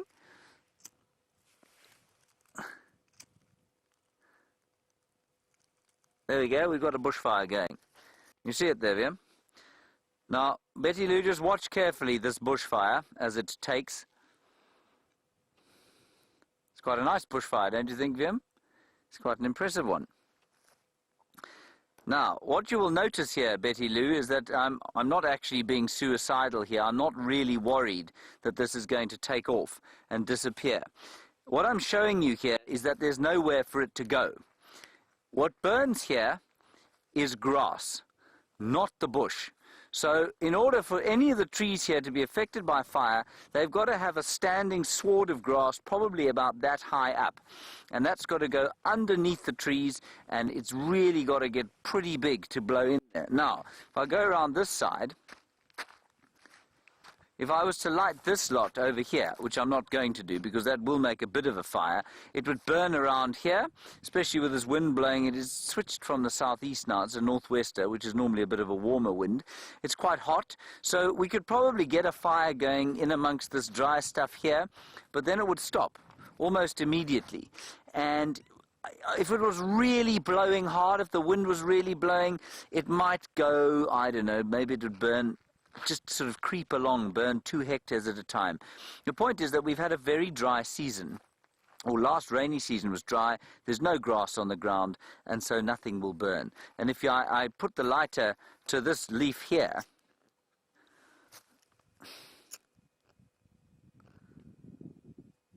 you can't light it. It doesn't burn.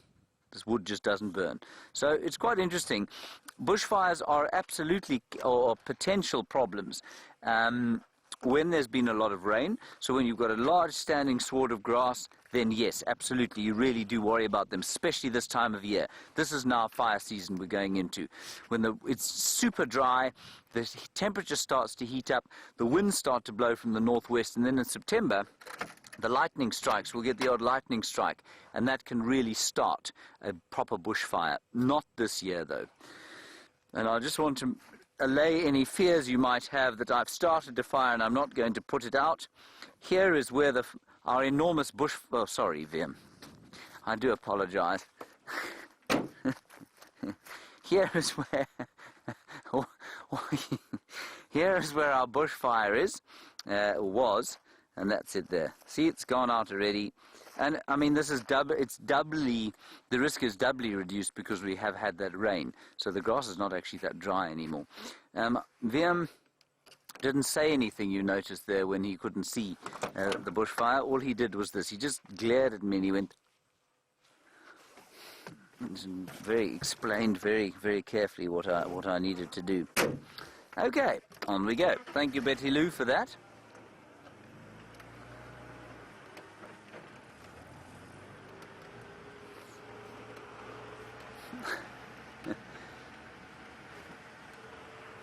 Now, there's absolutely no way I would do that in any normal August. So normal August after a wet season of a sort of average rain the season before, I wouldn't do that, because it can get out of control very quickly if you have a standing grass sward. But now there's just nothing.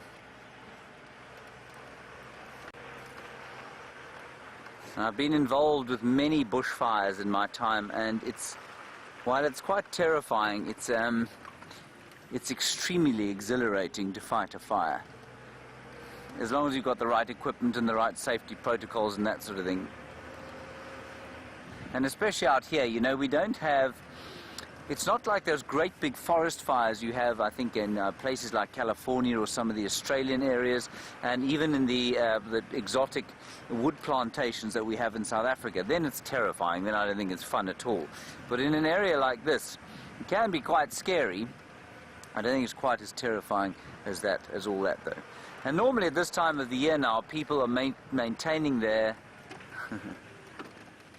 People are maintaining their fire breaks around the lodges in preparation for the fire season. It's gone, hasn't it? You got another one. There was a steenbok there, everybody, which I didn't think that it thought we had seen it. Oh, there we go, well spotted. And go a little forward. There we are. Oh, brilliant. Isn't it brilliant driving? I am a superb exponent of this. Now? Shall we just leave it?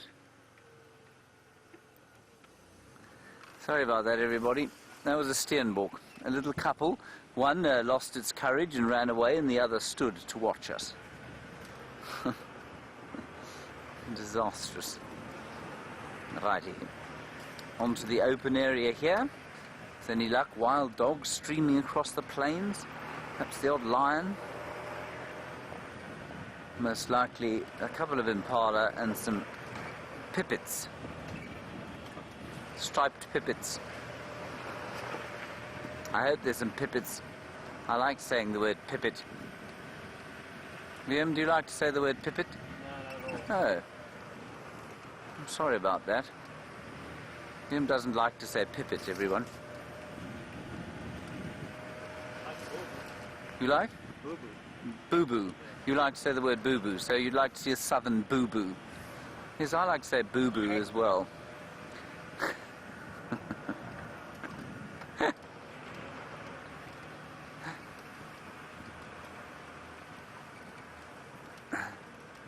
James Richard, a very valid comment from you. You say it feels like forever since we came to the airstrip. It is forever since I was here.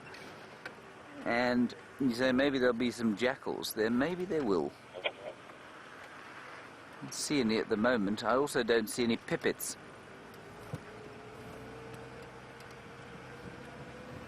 But we'll scour the landscape here. There are some birds at the pan, which is quite wet. We'll eventually get around there. You can't cross this airstrip until you're right at the bottom of it. Or could you? I don't think you're allowed to. I'm not going to. We'll go all the way down to the other side.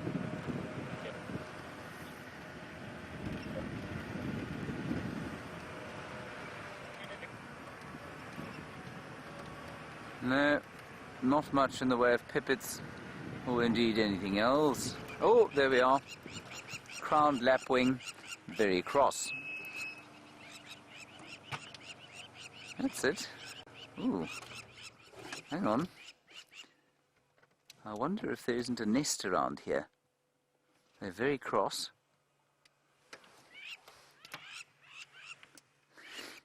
There they go.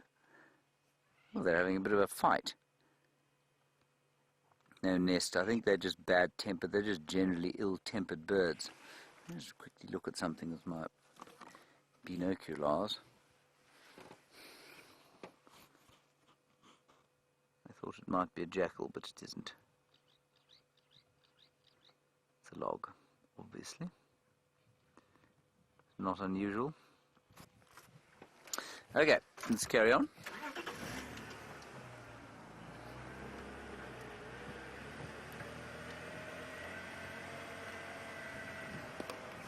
Right. While we stare at the open plains here, the antelope Jamil has got some more elephants for you.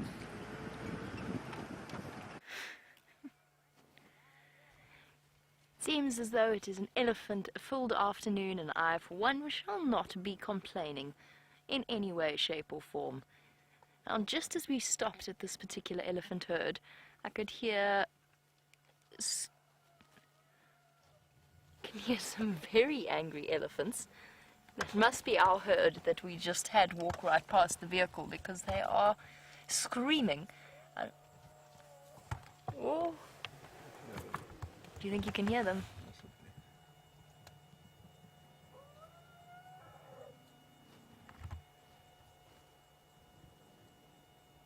And now our elephants are talking in response, communicating to each other through those low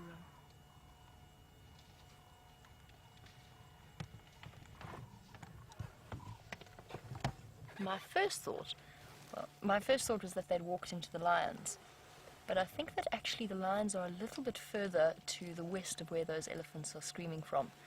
I wonder if the musk bull didn't just get a little bit too close. Or we've seen, generally, elephants are upset with other elephants. I'm not sure that was a predator shriek. I think that was an elephant unhappy with another elephant. I'm going to move forward a little bit in a moment.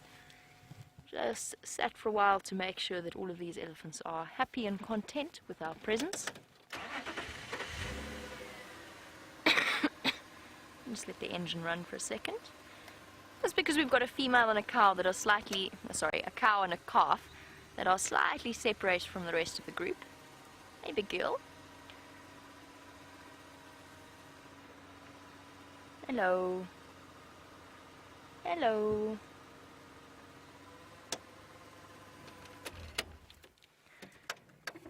A lovely female. What a beautiful afternoon.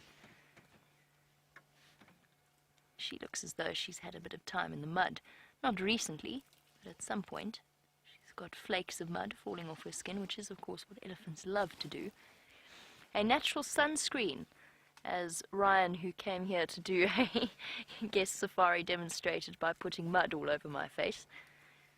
It was most interesting. Very interesting experience. Thought it was very brave of him. But yes, elephants do coat themselves in mud. It helps to protect their skin from the effects of the harsh African sun. And also gets rid of all of those niggling itches.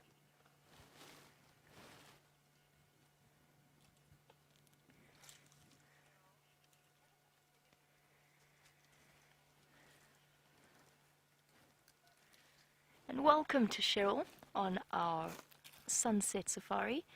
Of course, the elephants' bonds between the different herd members are incredibly strong, and they're constantly in physical contact with each other. And Cheryl wants to know, are there any diseases that pass between elephants and affect the whole member of the herd? The only one I can think of is not really a disease that actually does pass that easily between members of the herd, and that is anthrax. Cheryl, I'm not 100% sure on that.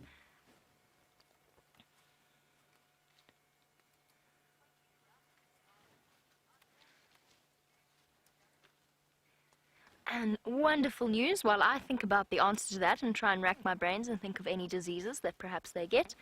Let's go over to James, because Cheetah Plains has delivered once again, and there are some jackal there. We're not on Cheetah Plains, everybody. We are at Aratuza. And Aratuza, James Richard, has granted your wish. Behold, the side-striped jackal. That side-striped jackal is deeply unimpressed by our presence here. It has not bothered to turn its head to us, but for when we stopped next to it, which I think is very unkind of it. But that is just how it goes with the jackals. You know, you just never can tell how they're going to feel. Just enjoying the sunlight, an indication to you there also, like it was yesterday when we started with the impala. It's not hot, and so the sun is very welcome for some of these animals, because they know, of course, that they're going to go into a fairly chilly night soon. And I imagine that its pair will be around here at some stage. But where, I don't know. I mean, its partner, not its pair. God, grief. Its partner will be around here somewhere.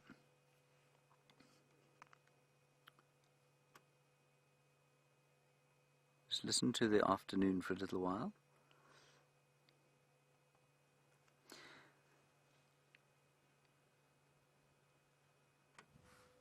Very, very quiet. One or two doves, bit of wind blowing, that's it. Ooh, I've spotted a pipit.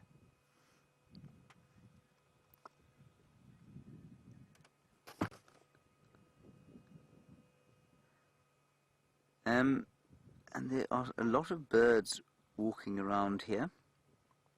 Some Senegal lapwings. And there, go down a little bit. There. There it is, everybody. I told you it was here. Viam, are you filled with a sense of joy and excitement like you've never been filled with before? The jackal was quite good, yes. Not the jackal. There's the pipit. It's that small 3 or 4 pixels that you can see there moving about. The striped pipit. And I won't take any contradiction as to which kind of pipit it is, because if you are contradicting me, it's only because,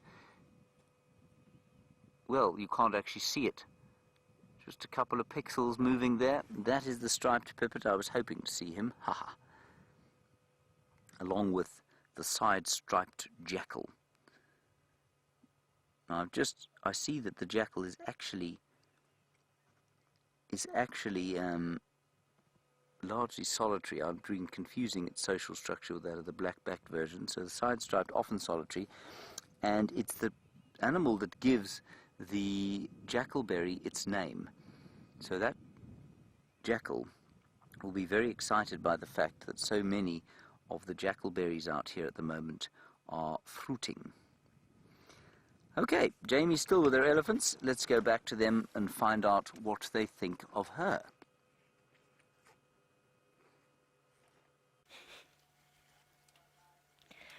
Okay, at this point, the elephants have found the lions, and they are racing away.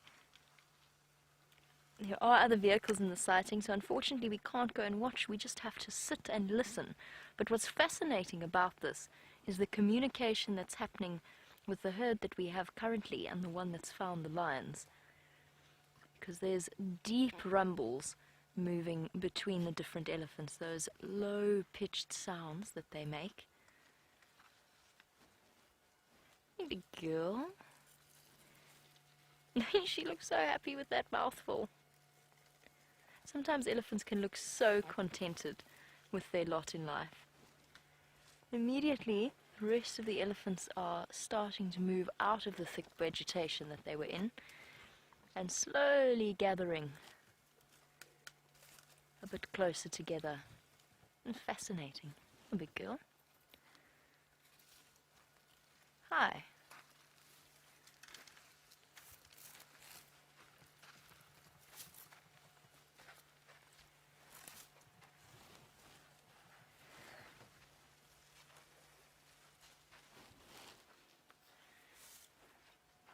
Okay, we'll keep movements nice and slow.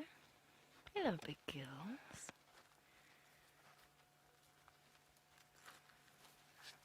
Hi.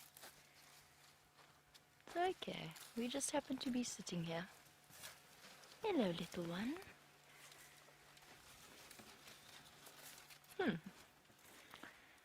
Today is Close Elephant Encounter Day. And off they go, right behind the vehicle. How lovely. I'm definitely having a wonderful time. I'm having a great day today. Elephants everywhere, elephants coming right up to the vehicle. The whole herd is now gathering again. The older females immediately taking charge of the situation, rumbling every now and again to the different herd members. All the old females, look at this one. Oh, she's beautiful. Taking charge, directing the little ones away from the danger.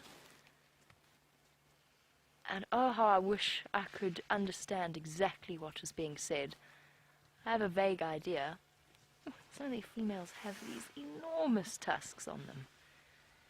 Gathering the little ones, making sure that they're safe. They're not panicked, but they are just making sure that they keep control of what's going on.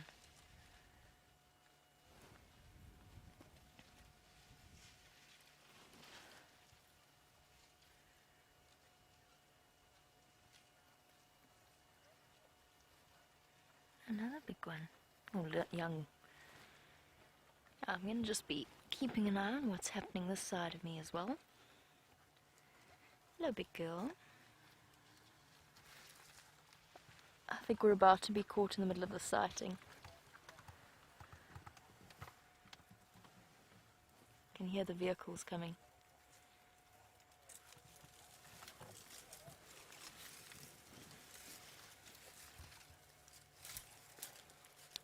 Stations, I've got your audio. I'm on Leadwood at the moment with Slumby and Love. Hello, little one.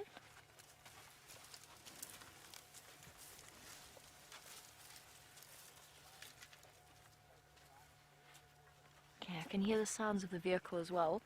This changes things. It makes life a bit more precarious because there's a vehicle now following the lions as well. So we're just going to keep an eye on what's happening. Obviously, where I am now, if the lions pop out, we've got relatively limited options in terms of where we can go. We're surrounded close to 270 degrees by elephants, so we're just keeping an eye out. That's why I picked up the Game Drive channel and just spoke to them and let them know that I am here and that I would prefer it if they didn't come tumbling straight into me. Hello, little one. For this exact reason. So that's why our elephants, not panicked, but they're obviously talking to the other elephants and got an idea of where to move their little ones to. The wisdom of these animals is phenomenal, and the herd's life exists around protecting little ones like this one.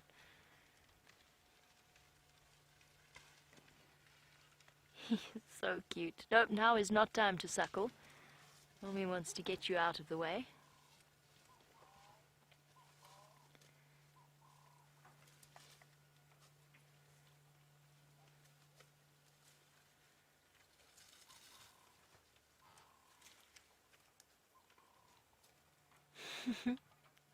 Stretch up.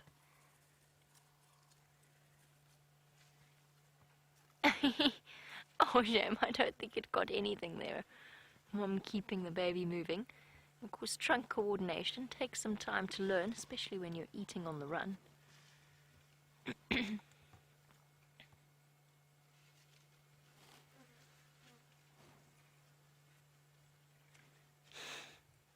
Comfort of Mom's tail.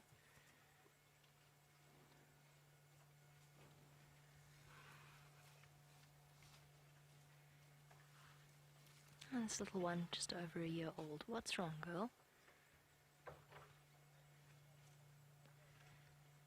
She's just going to stop and let the baby suckle for a little bit. I don't think she's going to linger too long, though. I think she's going to keep it moving. Yeah.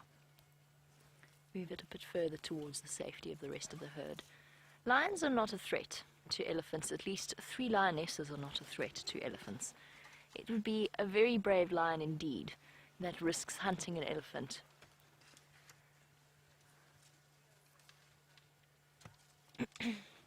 However, elephants in general do not like predators. They would prefer to avoid them, and they very often go out of their way to chase them. Wendy, welcome on this sunset safari. I hope you are enjoying this as much as I am. It is a thoroughly marvelous afternoon, full of my favorite big grey creatures. Wendy, yes, you can. You can feel elephant rumbles through the ground. You can feel it vibrating through your feet. You can also feel it in your chest. When they're right up close to you, you get that brrr. It's like a lion roar almost. A lion roar you can also feel. And it's something that whenever I've had guests that experience that, they always remark on. But if you do sit, and sometimes when I'm on my own with elephants, I sometimes just sit with my eyes closed. Obviously, once I've checked that everything's okay, I just sit with my eyes closed and I listen and I feel the vibrations of them talking to each other. Because it is something truly spectacular to experience.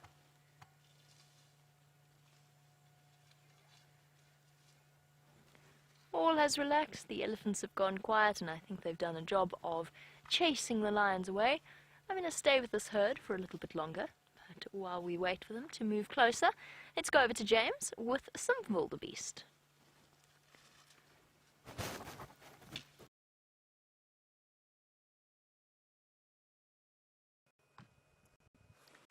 Right, everybody, I think we're live. We have got wildebeest there.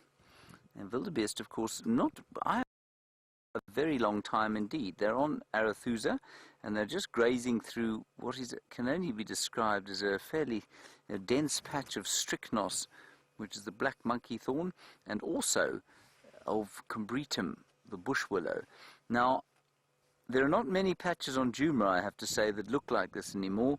Elephants have come through and taken them out, and I think that's because this particular area has fallen victim to possibly a fire and then a drought after that fire. And if you look around, the trees here are not mature. They've all coppiced, many stumps coming from the ground, or many trunks coming from the ground. They're not single-trunked trees, and that's because they've been devoured many times by the elephants, and I just think the elephants haven't come through here for some reason. I'm not sure what reason that would be, but they've certainly maintained the vegetation at this kind of, in this manner, with all the trees sort of producing these multi-stemmed plants.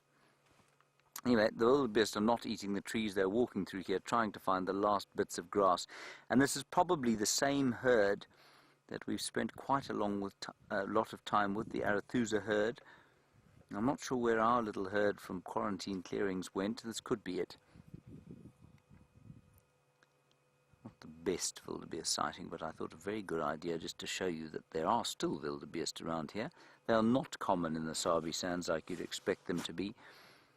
Of course, there is as numerous as the grains of sand on the sea, on the beach, when you go to East Africa. But here, there's something of a rarity. I think they're rather splendid fellows.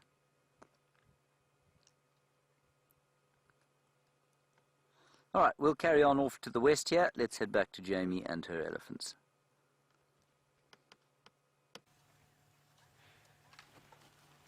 And back with us once again, and our lovely elephant herd.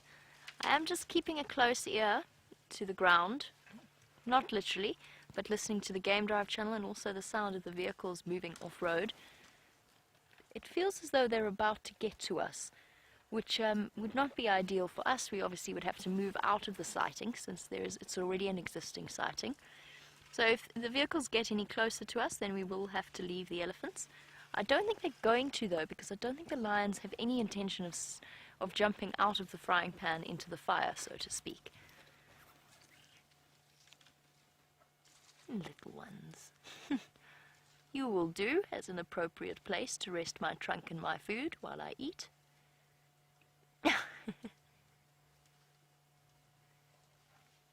I want this. I'm bigger, and I say I want this.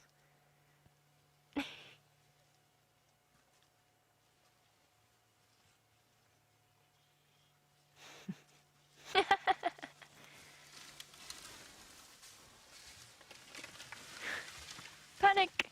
Oh no! Panic! It was an impala, you silly elephant! It was an impala!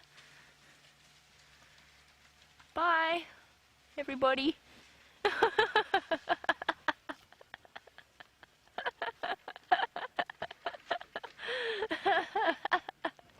I'm sorry. I shouldn't laugh. But that was hilarious.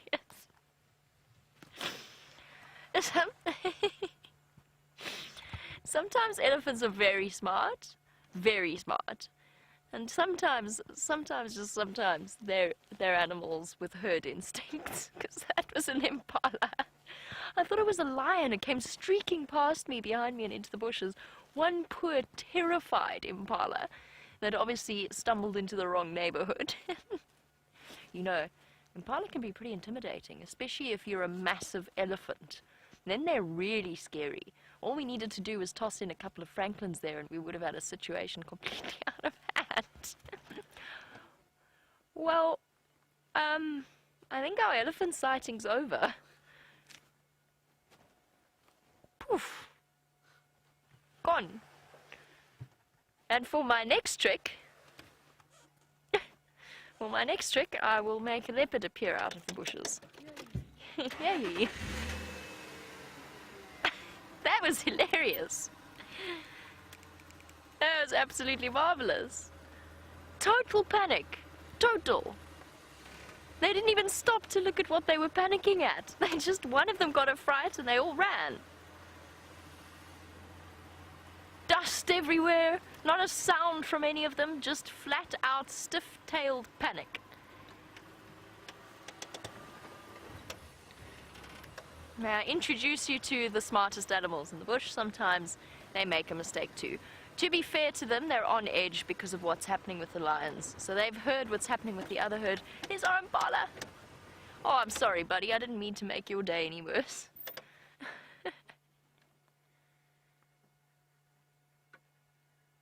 Can you imagine the thoughts that are going through that poor impala's head?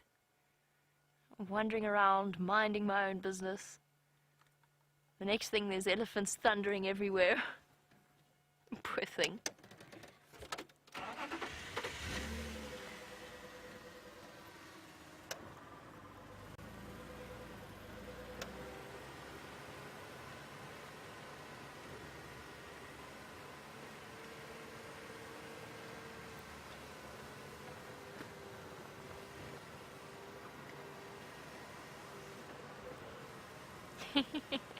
That was really funny. This poor impala, you just can't pick a good direction to go in. Come on, buddy. There's lions that way and there's elephants that way. I suppose this is the best direction.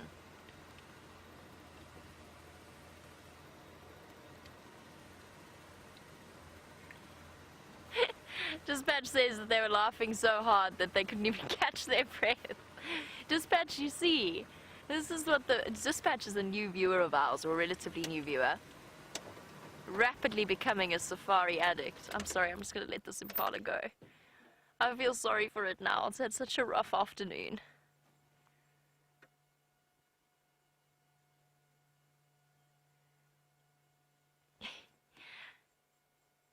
Shame.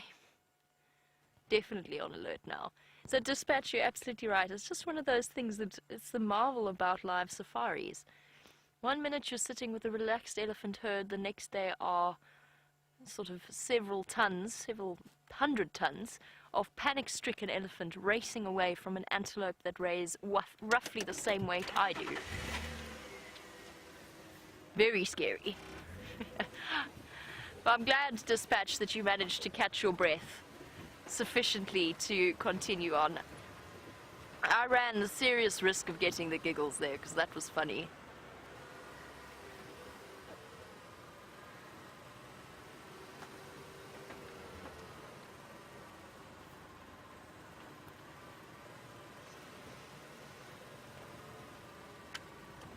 Lynn's asked a very, very difficult question to answer. And it's one that's I often wonder about.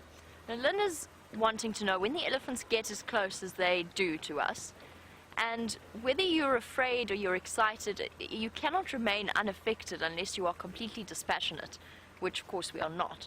One cannot remain unaffected by the impact of that elephant so close. So Lynn's question is, well, can they pick up this steenbokkie? Baby steenbokkie. Shall I go forward? I did see it running away from the impala. I didn't realize it was going to stop.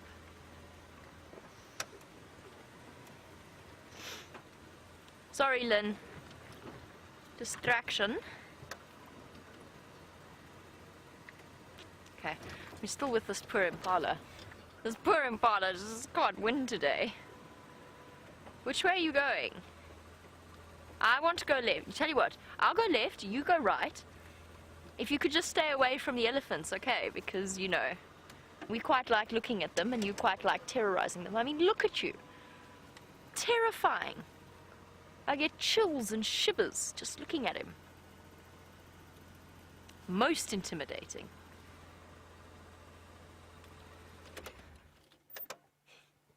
Just let him go. I'm sorry, Lynn. Lynn's question is a really, really nice one, and I don't know the answer to it. Can the elephant detect the rise of adrenaline in your body when they come right up close to us? Do I believe that elephants can sense fear and sadness and discomfort? Yes, more so than the impala can. Most definitely. This impala has no real idea what's going on. I don't blame him. Basically, he wants to go and munch on some grass and would like to do so unimpeded by large grey shapes in the vegetation.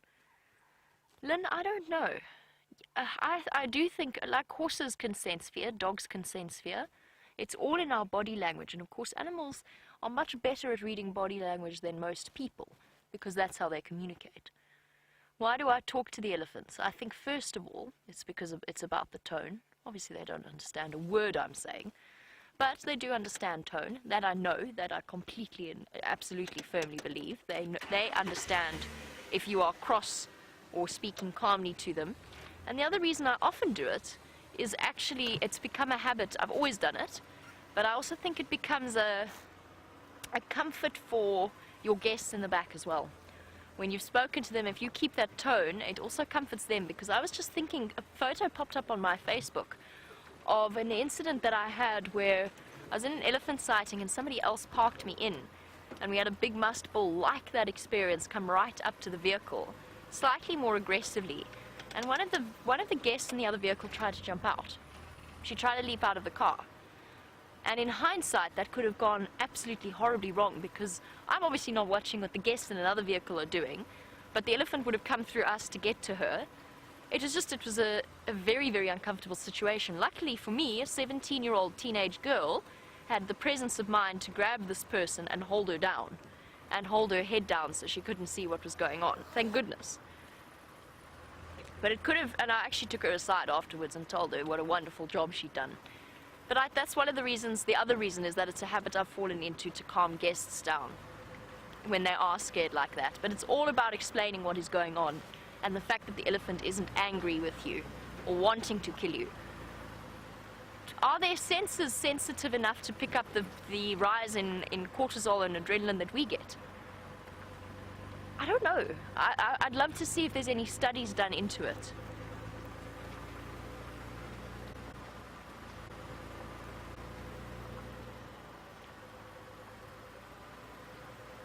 I'm going to give that some more thought. I think it's a beautiful question, and I'm going to do some more research into it as well.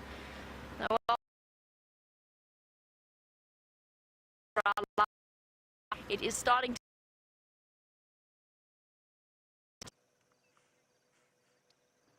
Right, we've just come to Arathusa. I mean, I hesitate to use the term dam at this stage. Really not much going on here in terms of water, but there are two very interesting things. Well, three. The fish eagles, you've just seen a fish eagle there.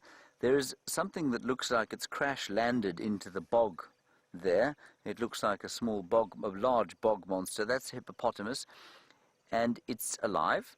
It's there on purpose. It is not there by mistake. It's walked into that, and that's all the water and moisture that there is left here, which is a bit sad. But off shining to the eastern side of this little waterhole is a massive journey of giraffe. 1, 2, 3, 4, 5, 6, 7 of them. Isn't that amazing? I just think that's too wonderful. Now the fish eagles are eating barbel or catfish. So I'm going to give you one more look at them, and then we're going to drive around the other side there and enjoy those giraffe. I think it's just a most fantastic sighting. Juvenile fish eagles, there were a few adults around, and I know that many of you've spent a bit of time here over the last little while, and there have been quite a few fish eagle sightings. There's an adult there. I'm just keeping an eye on the giraffe, but let's just have a look down here. You can see them eating now.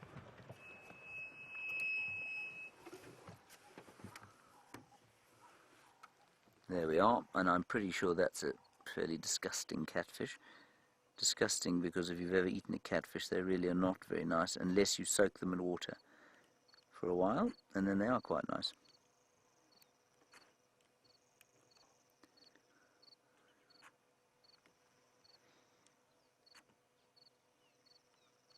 I don't think he soaked his in water though.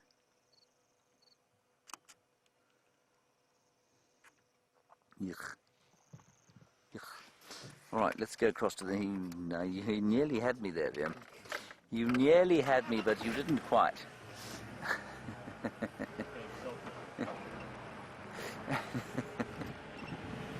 I'm going to try and get across there just a little bit more quickly, because I think they're going to go off into the bushes. and then it won't be so easy to see them. Oh, there's another one here. 8 giraffes. Hello, Mrs. Giraffe. There she is, looking deeply surprised by her existence. And I think she's watching the other fish eagles that have been flying in and out of here. Calling, beautiful call of the fish eagle, for many the quintessential sound of Africa. Some guinea fowl down there. Isn't that nice? I love watching guinea fowl. They also look much like the giraffe, deeply surprised by their existence. Let's go on and catch the other little journey of giraffe here. Many guinea fowl now on the right-hand side, which we're not going to stop for. Get out of the way. Thank you so much. Yes, good evening. Hello. Right, these giraffe have disappeared as quickly as they appeared. Oh, there's one thundering across the road.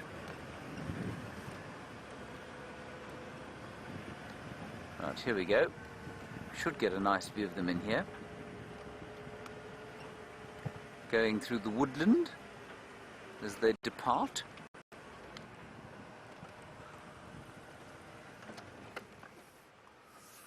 Oh, it's getting a bit chilly. 1, 2, 3, 4, 5, 6, 7. At least 7 here. That's a cow. And 3 sort of youngsters there with another cow. Isn't that nice? That's not a sighting we see every day, you know. It's quite unusual, and even Viam is, he's not objecting strongly, which is what he normally does when we see giraffe.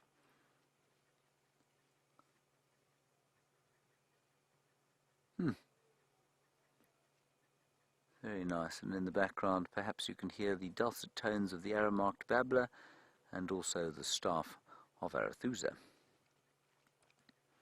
I know I've said this to you before a few times, but I always love this time of the day in these camps because everyone is relaxed and they're waiting for the evening meal, everything's set up and, you know, clean and pristine, and then everyone has this little bit of time to relax as the sun goes down, and it's such a, I know it's an experience guests very seldom get because they're always out on game drive. But if you live out here, it's a very special time in the actual camps. They're quiet and very peaceful places, especially if you happen to have a large water body in front of your camp, and there'll be 8 giraffes and a hippo and a number of fish eagles there. Not to forget the guinea fowl. They're eating ziziphus there, a buffalo thorn, very thorny, but very good eating, and that's actually good eating for humans too. Often asked if you could survive out here without food. Well, if you were able to survive without food, ziziphus, or at least not without food, without bought food, if you were able to survive out here, the ziziphus would be a very important source of forage for you.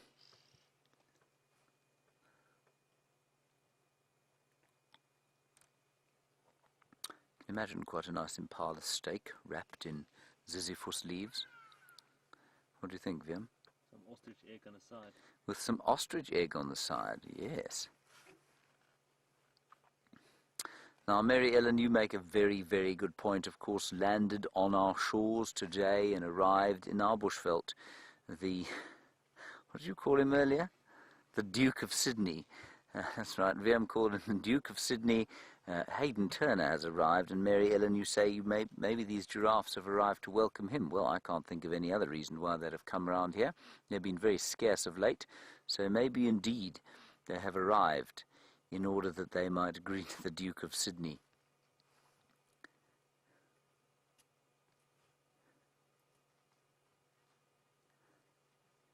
And if you are wondering why Hayden's coming, we are doing a whole schools event over the course of the next week through the Taronga Zoo, where Hayden works. And we're going to be broadcasting, I think, to about 100 schools, if I'm not mistaken. And old HT will be back in the hot seat, driving and, well, just being his wonderful self for the kids and, by bonus, for all of you. So that'll be for the next week, starting on Monday. He may or may not have a practice drive or two tomorrow. We're not sure yet what he wants to do, but certainly from Monday morning he will be out.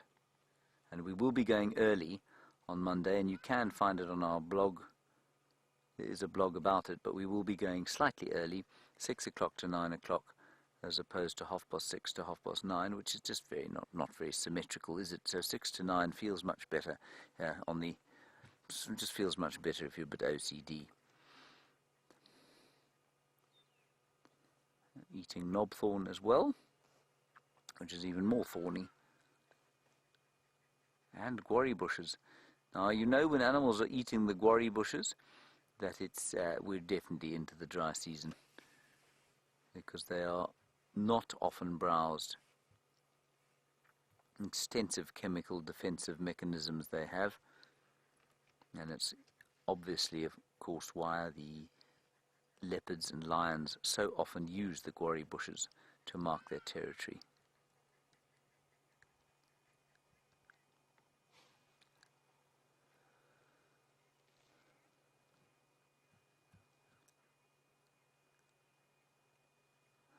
Oh, Sarah, you're wondering about the spelling of Ziziphus. Sarah, it's Z-I-Z, Ziz, Z-I-Z-I-P-H-U-S, Z-I-Z-I-P-H-U-S, Ziziphus. Say it a few times, you'll feel infinitely good about the world. Wiem, much to your greatest excitement, there's another giraffe coming out in front of us, this time a big bull.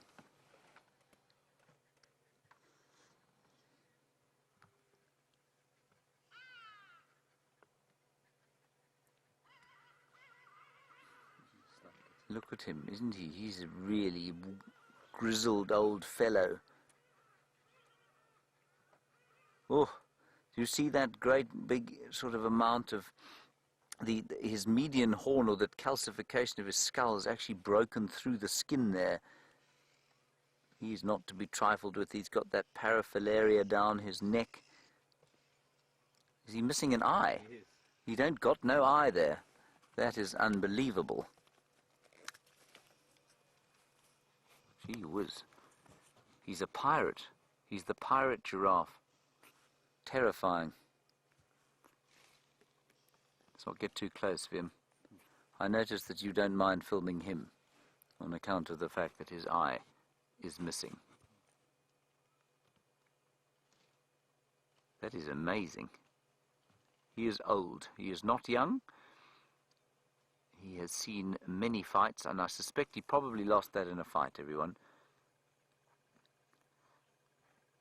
And he's just, it's interesting, there was a sound there from one of them, and they don't make sounds often that we can hear. It was a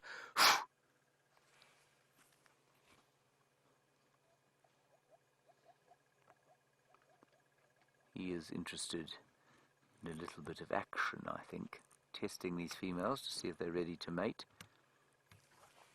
Now, if we had seen that eye when it had been injured, it would have been leaking, and it would have been disgusting. And oh, look, he's doing the phlegm grimace. You see that? Monkey's alarm calling.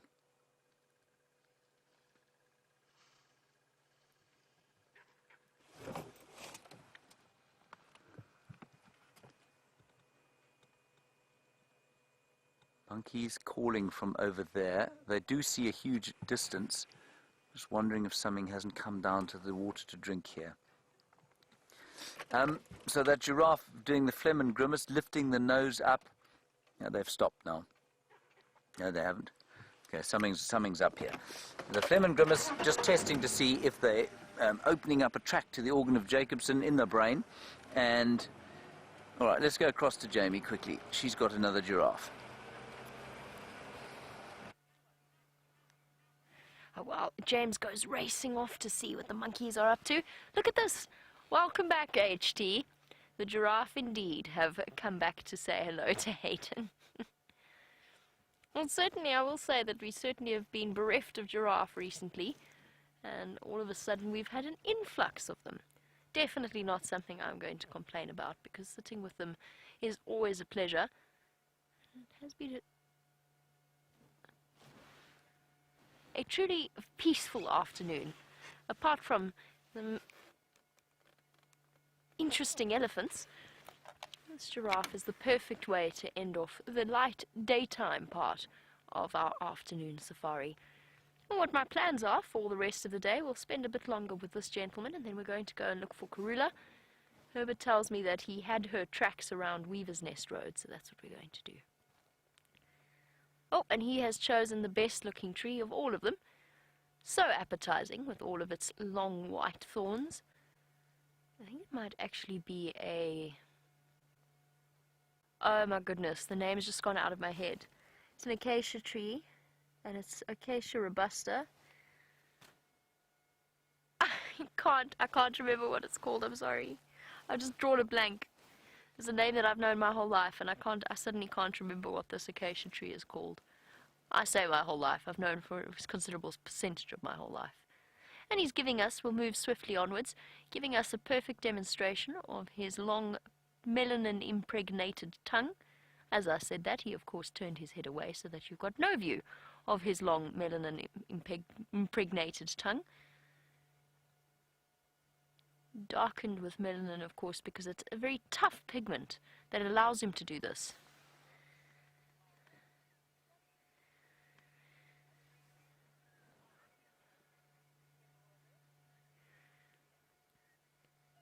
James Richard has been doing some background reading on our animals, as he always does.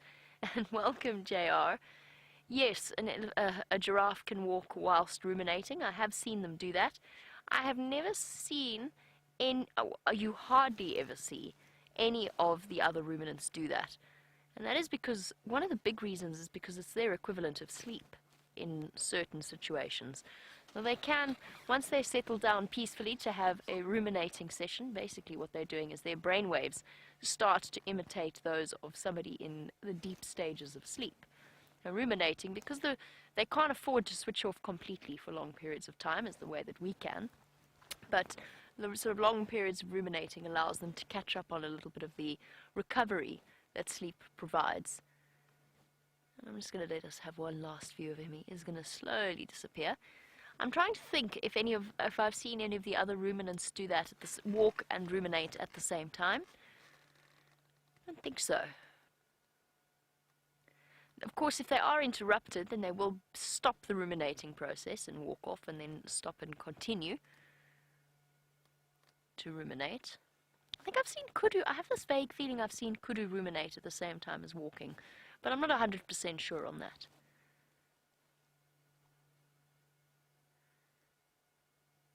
Be careful, mister.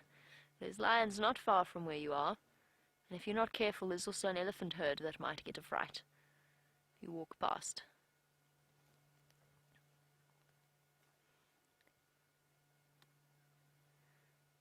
And that head motion is completely contrary to his natural positioning. So he's actually got to contract the muscles at the base of his neck to pull his head downwards like that.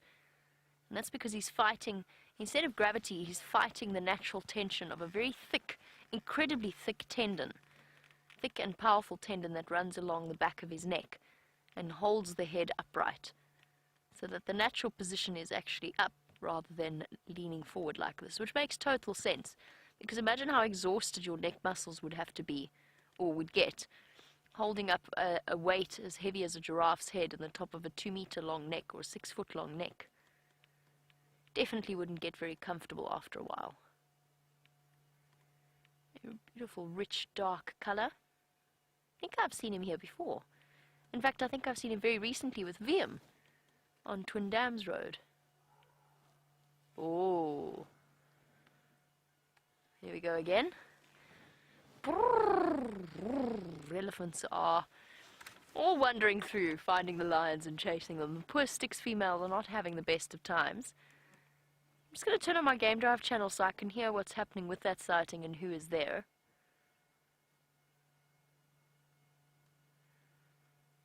I wonder if they didn't go back and try and chase the lions away again.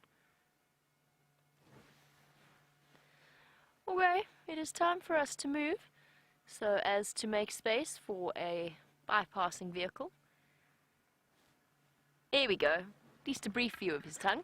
Let's shift around and make space for them. And leave our giraffe for now.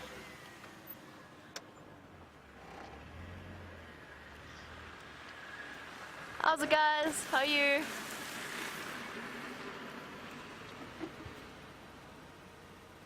No, I don't think I've ever met him before.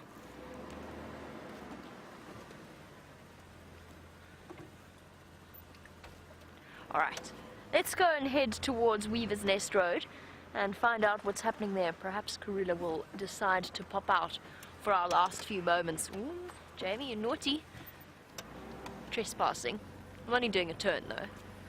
I'm sure I won't get into trouble for that.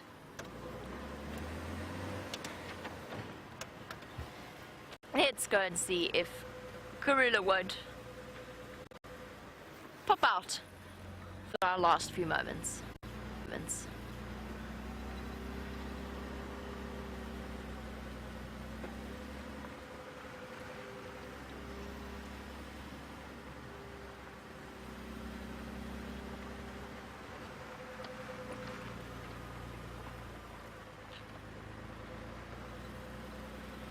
Yay! Lovely to hear from Dagan in Kansas City, who is a new viewer and wants to know a little bit more about the experience and the number of hours spent in terms of doing something like this in order to reach a level of expertise down.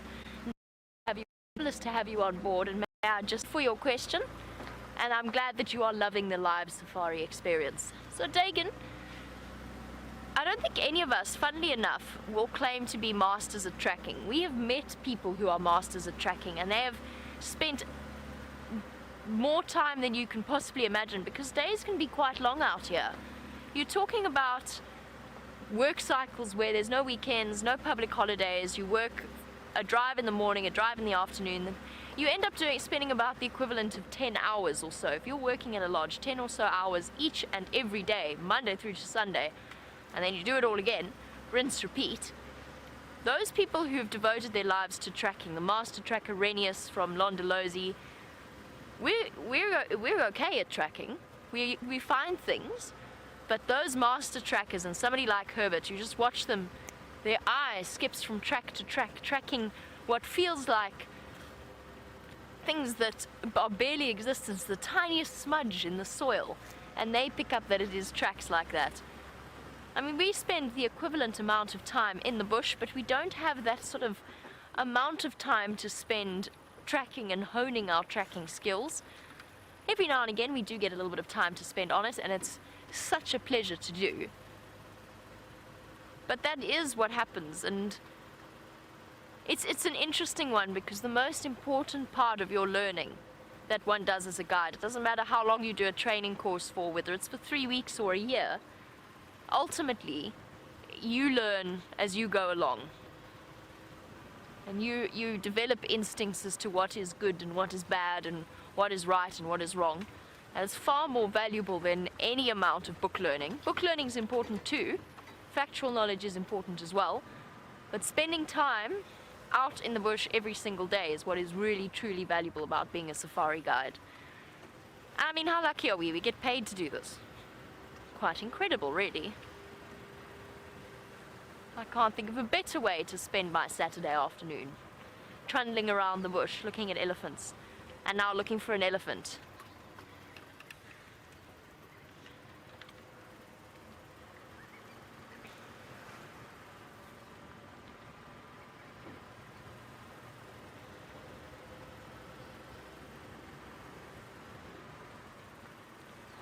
Now, this is one of Karula's favorite spots. I'm trying to decide which approach we should go to. And from what I understand from Herbert, her tracks crossed Gowrie Main into this area. I think he said they were to the east rather than to the west. But he did tell me to go and check Treehouse Dam, and who am I to argue with the master tracker that is Herbert? That we are going to go to Treehouse Dam and have a look and see what we can find there. And I think Herbert, in terms of success rate, he's been pretty good at finding Karula and her cubs over the last few weeks since he started working at Juba.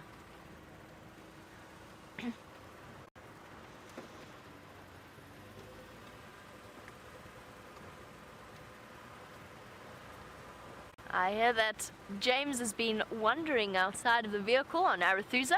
Let's go and see what he's found for you to look at. Right. Well, we didn't find anything around the dam there. The monkey stopped alarm calling. I wonder if somebody in the camp just didn't toss a stone at one of them or something like that. It's perfectly normal. The monkeys become a real problem in the camps. Anyway, they stopped alarming. The giraffe melted off into the western horizon, and we then drove off along this road that we were originally going to come along called Parallel Road, hoping to see if we could find Shadow. But in the meantime, a whole lot of feathers.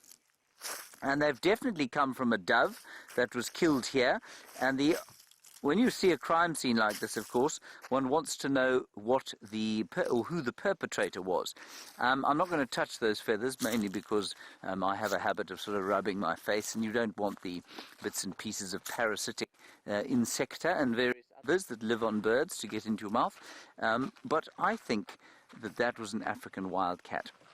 And I think it was an African wildcat because it's very fastidiously picked all the feathers out. It hasn't carried it away, and I think it's eaten there quickly, hasn't swallowed the feathers and melted off into the bush. And you know, owning house cats like many of you do, you will know that when a house cat catches a bird like that, that's basically what they leave.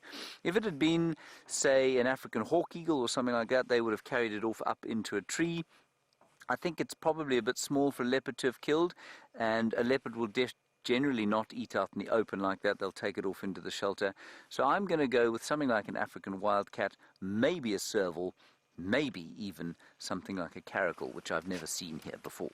So that's what happened there. Quite an interesting little crime scene. Right, some lights perhaps, Viam? Good idea? Yes. Good. And more lights in front. There we are. On we go.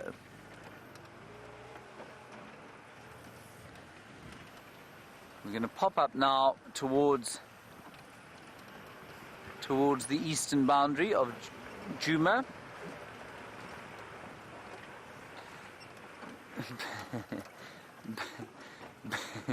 Betty, you want to know what the story is with Viam and giraffes.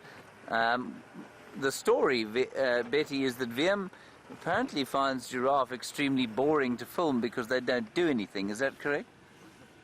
Viam? Maybe. I won't confirm or deny. Yes, Viam says he's not confirming or denying anything, but that's basically what it is. He has these sort of pet peeves, if you like, from time to time. It was buffalo for a long time. For a long time, you couldn't get him to put the camera onto a buffalo. The only reason we got to see those giraffe was because there were 7 of them and one of them didn't have an eye, so he thought that was very entertaining. But he just would rather film sort of things eating giraffes. So oft times if you find a giraffe and you say, look, Viam, there's a giraffe, he says very morosely, there's no lion eating it, or something like that. So that's why, Betty, I make mention of the fact that Viam doesn't like to film giraffes.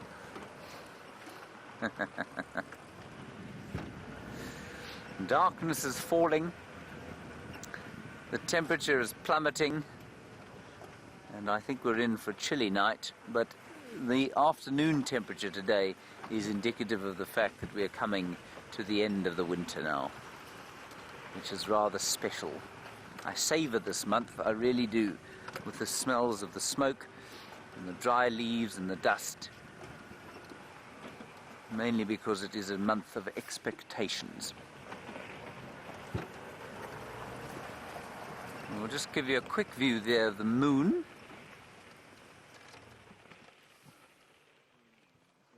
Have you got it there?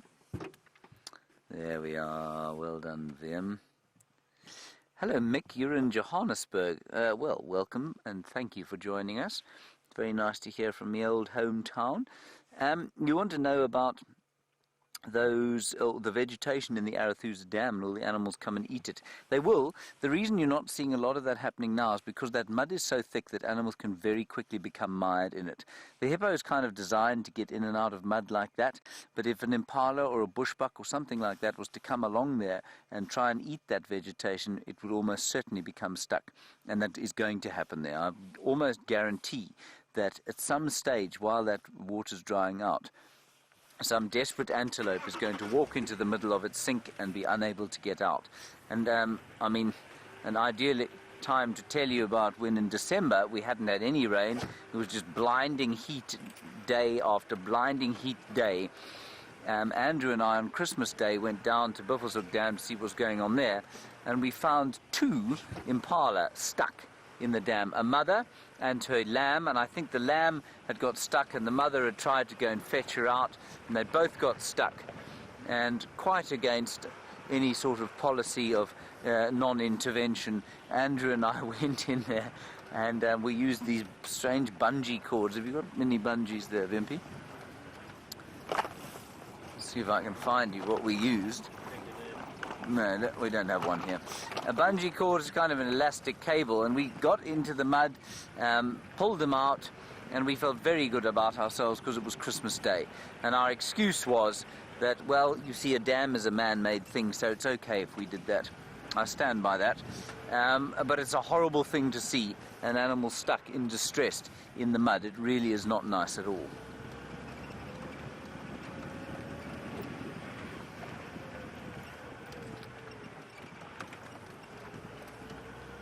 All right, let's head across to Jamie. She's got the moon and a surprise. The moon and a surprise indeed, but first.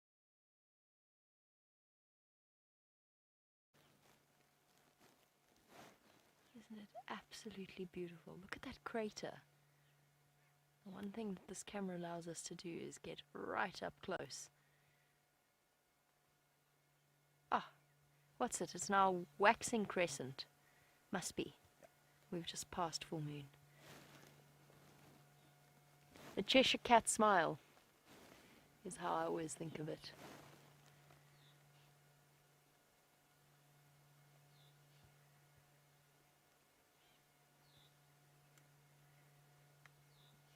Beautiful. Well done, Gendre. A stunning view of the moon. And Jupiter is behind it. So what Gendre is telling me is that we were actually talking about this earlier.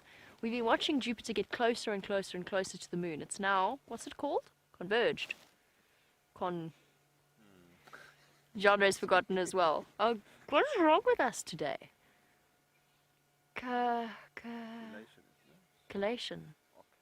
Oculation. It's the Jupiter lunar oculation. Yay! Bravo! Gendre and myself showing off our celestial knowledge. It is the Jupiter lunar oculation. In other words, Jupiter is now behind the moon. As for your surprise, I think you might even have... Oh no, you won't have seen him. There he is. I completely forgot about this guy. And Gendre happened to remind me, so what a perfect way to continue our evening and spend a little bit of time with this male lion at the perfect time. There we go.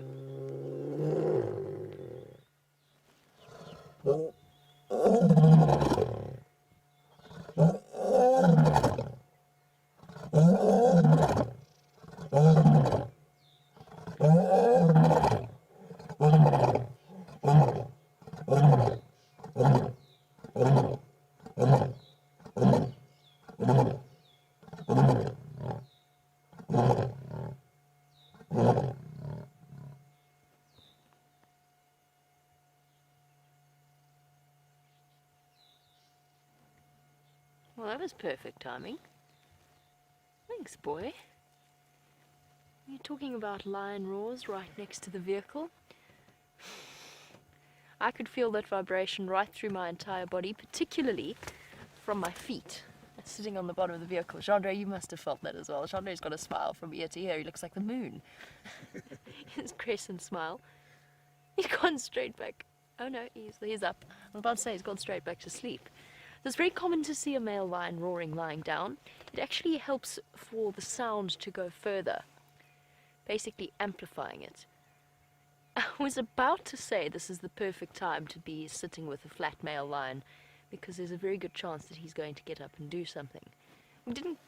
He didn't get up, but he certainly treated us to a display of his vocal prowess.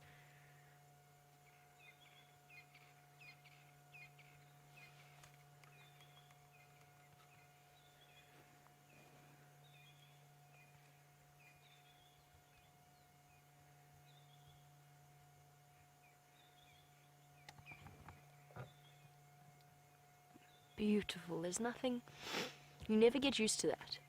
You never get used to the feeling of a lion roaring right next to the vehicle. Today has been a day of some of the most spectacular experiences that the bush has to offer.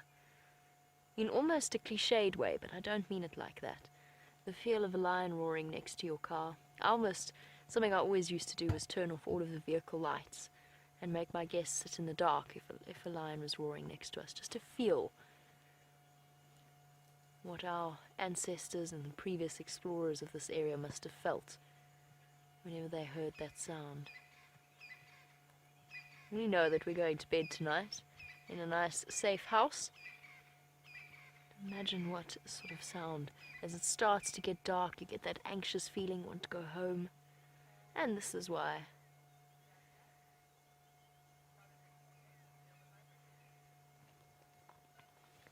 And some of you felt the vibrations of that lion roaring all the way across the world. Very special.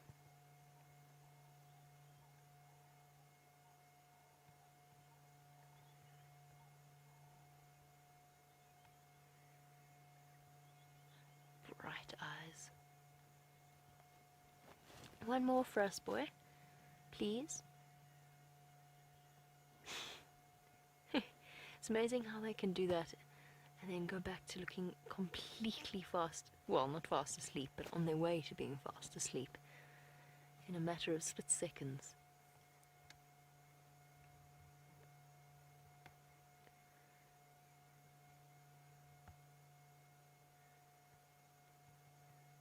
His dark lashed eyes and his nose slowly darkening with age.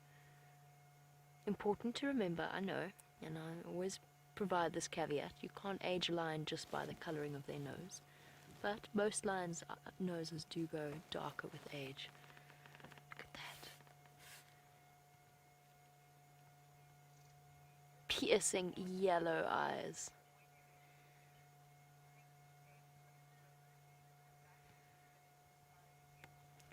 We're going to sit with our male lion. Hopefully he gives us another roar before the end of the sunset safari. But before we do, I know that James would like to bid you all a good evening, so why don't you jump onto the back of Wendy so that he can say farewell. So quick goodbye from me, everyone. Thank you very much for joining our drive. Zella, you're 11, and you say, oh, goodness, hang on a second. Sorry, the radio is going crazy. And it's your birthday. Throw that away. It's your birthday, and you say that you had a good time. I'm so glad you had a good time.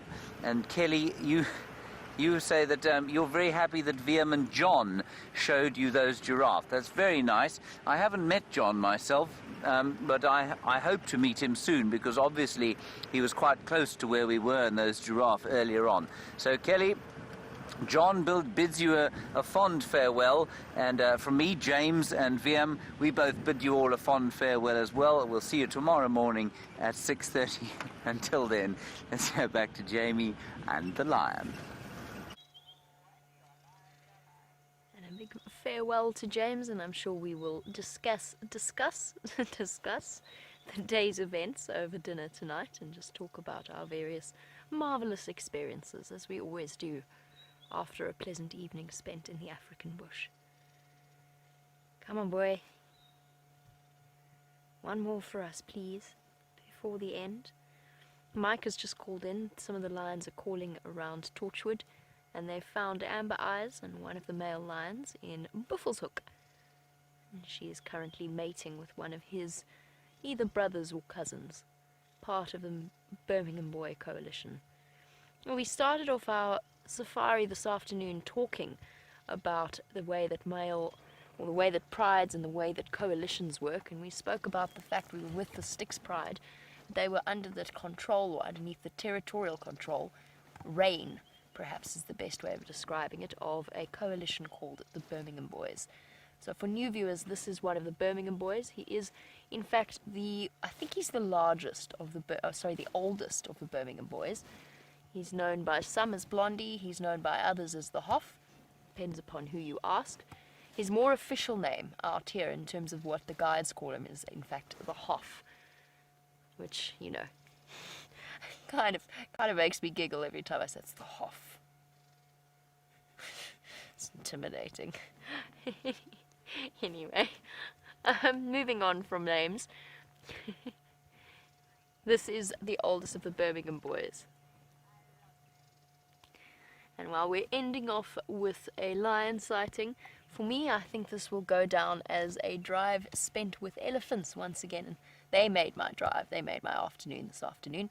And not that the lions aren't wonderful as well, but Gracie, it's an absolute pleasure. I'm so glad that you were watching, and I'm so glad that we had so many really lovely elephants to show you. They truly were very special this afternoon, weren't they? And I know that they're one of Gracie's favorites.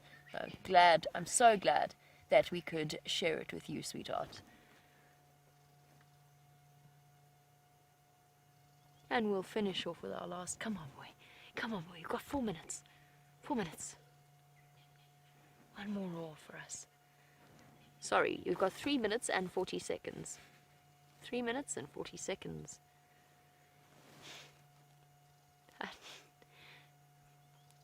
He doesn't look terribly inclined. But then he didn't when we first turned the camera on to him, and look how that changed in a split second. So that territorial roar that we heard was for 2 reasons. One was to announce to the other males that he is the biggest and the baddest in the bush, and that they would be fools to attempt to usurp his territory.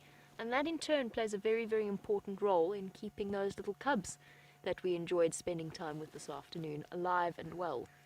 It's his job to keep other males out of this territory and keep those cubs safe. And the other thing that he does is male lions get a bit lonely, especially when they've got their coalition members. And it's kind of going, guys, where are you? I'm here. Contact calling, because that roar travels the farthest. Contact calling to the rest of the Birmingham boys. Mostly, though, it's just I'm here, this is my land. Don't even think about it. I'm big, I'm strong, I make a deep bass booming sound that travels through the ground and strikes fear into the hearts of all around me. And that in turn plays a very important role in a lion's life cycle. Excuse me. I feel like I've been doing the roaring, not him. Nearly lost my voice there for a second.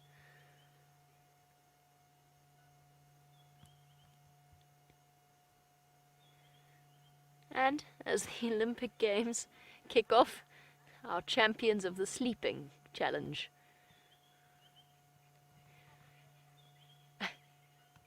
Papa Bear, you want to know how old this lion is?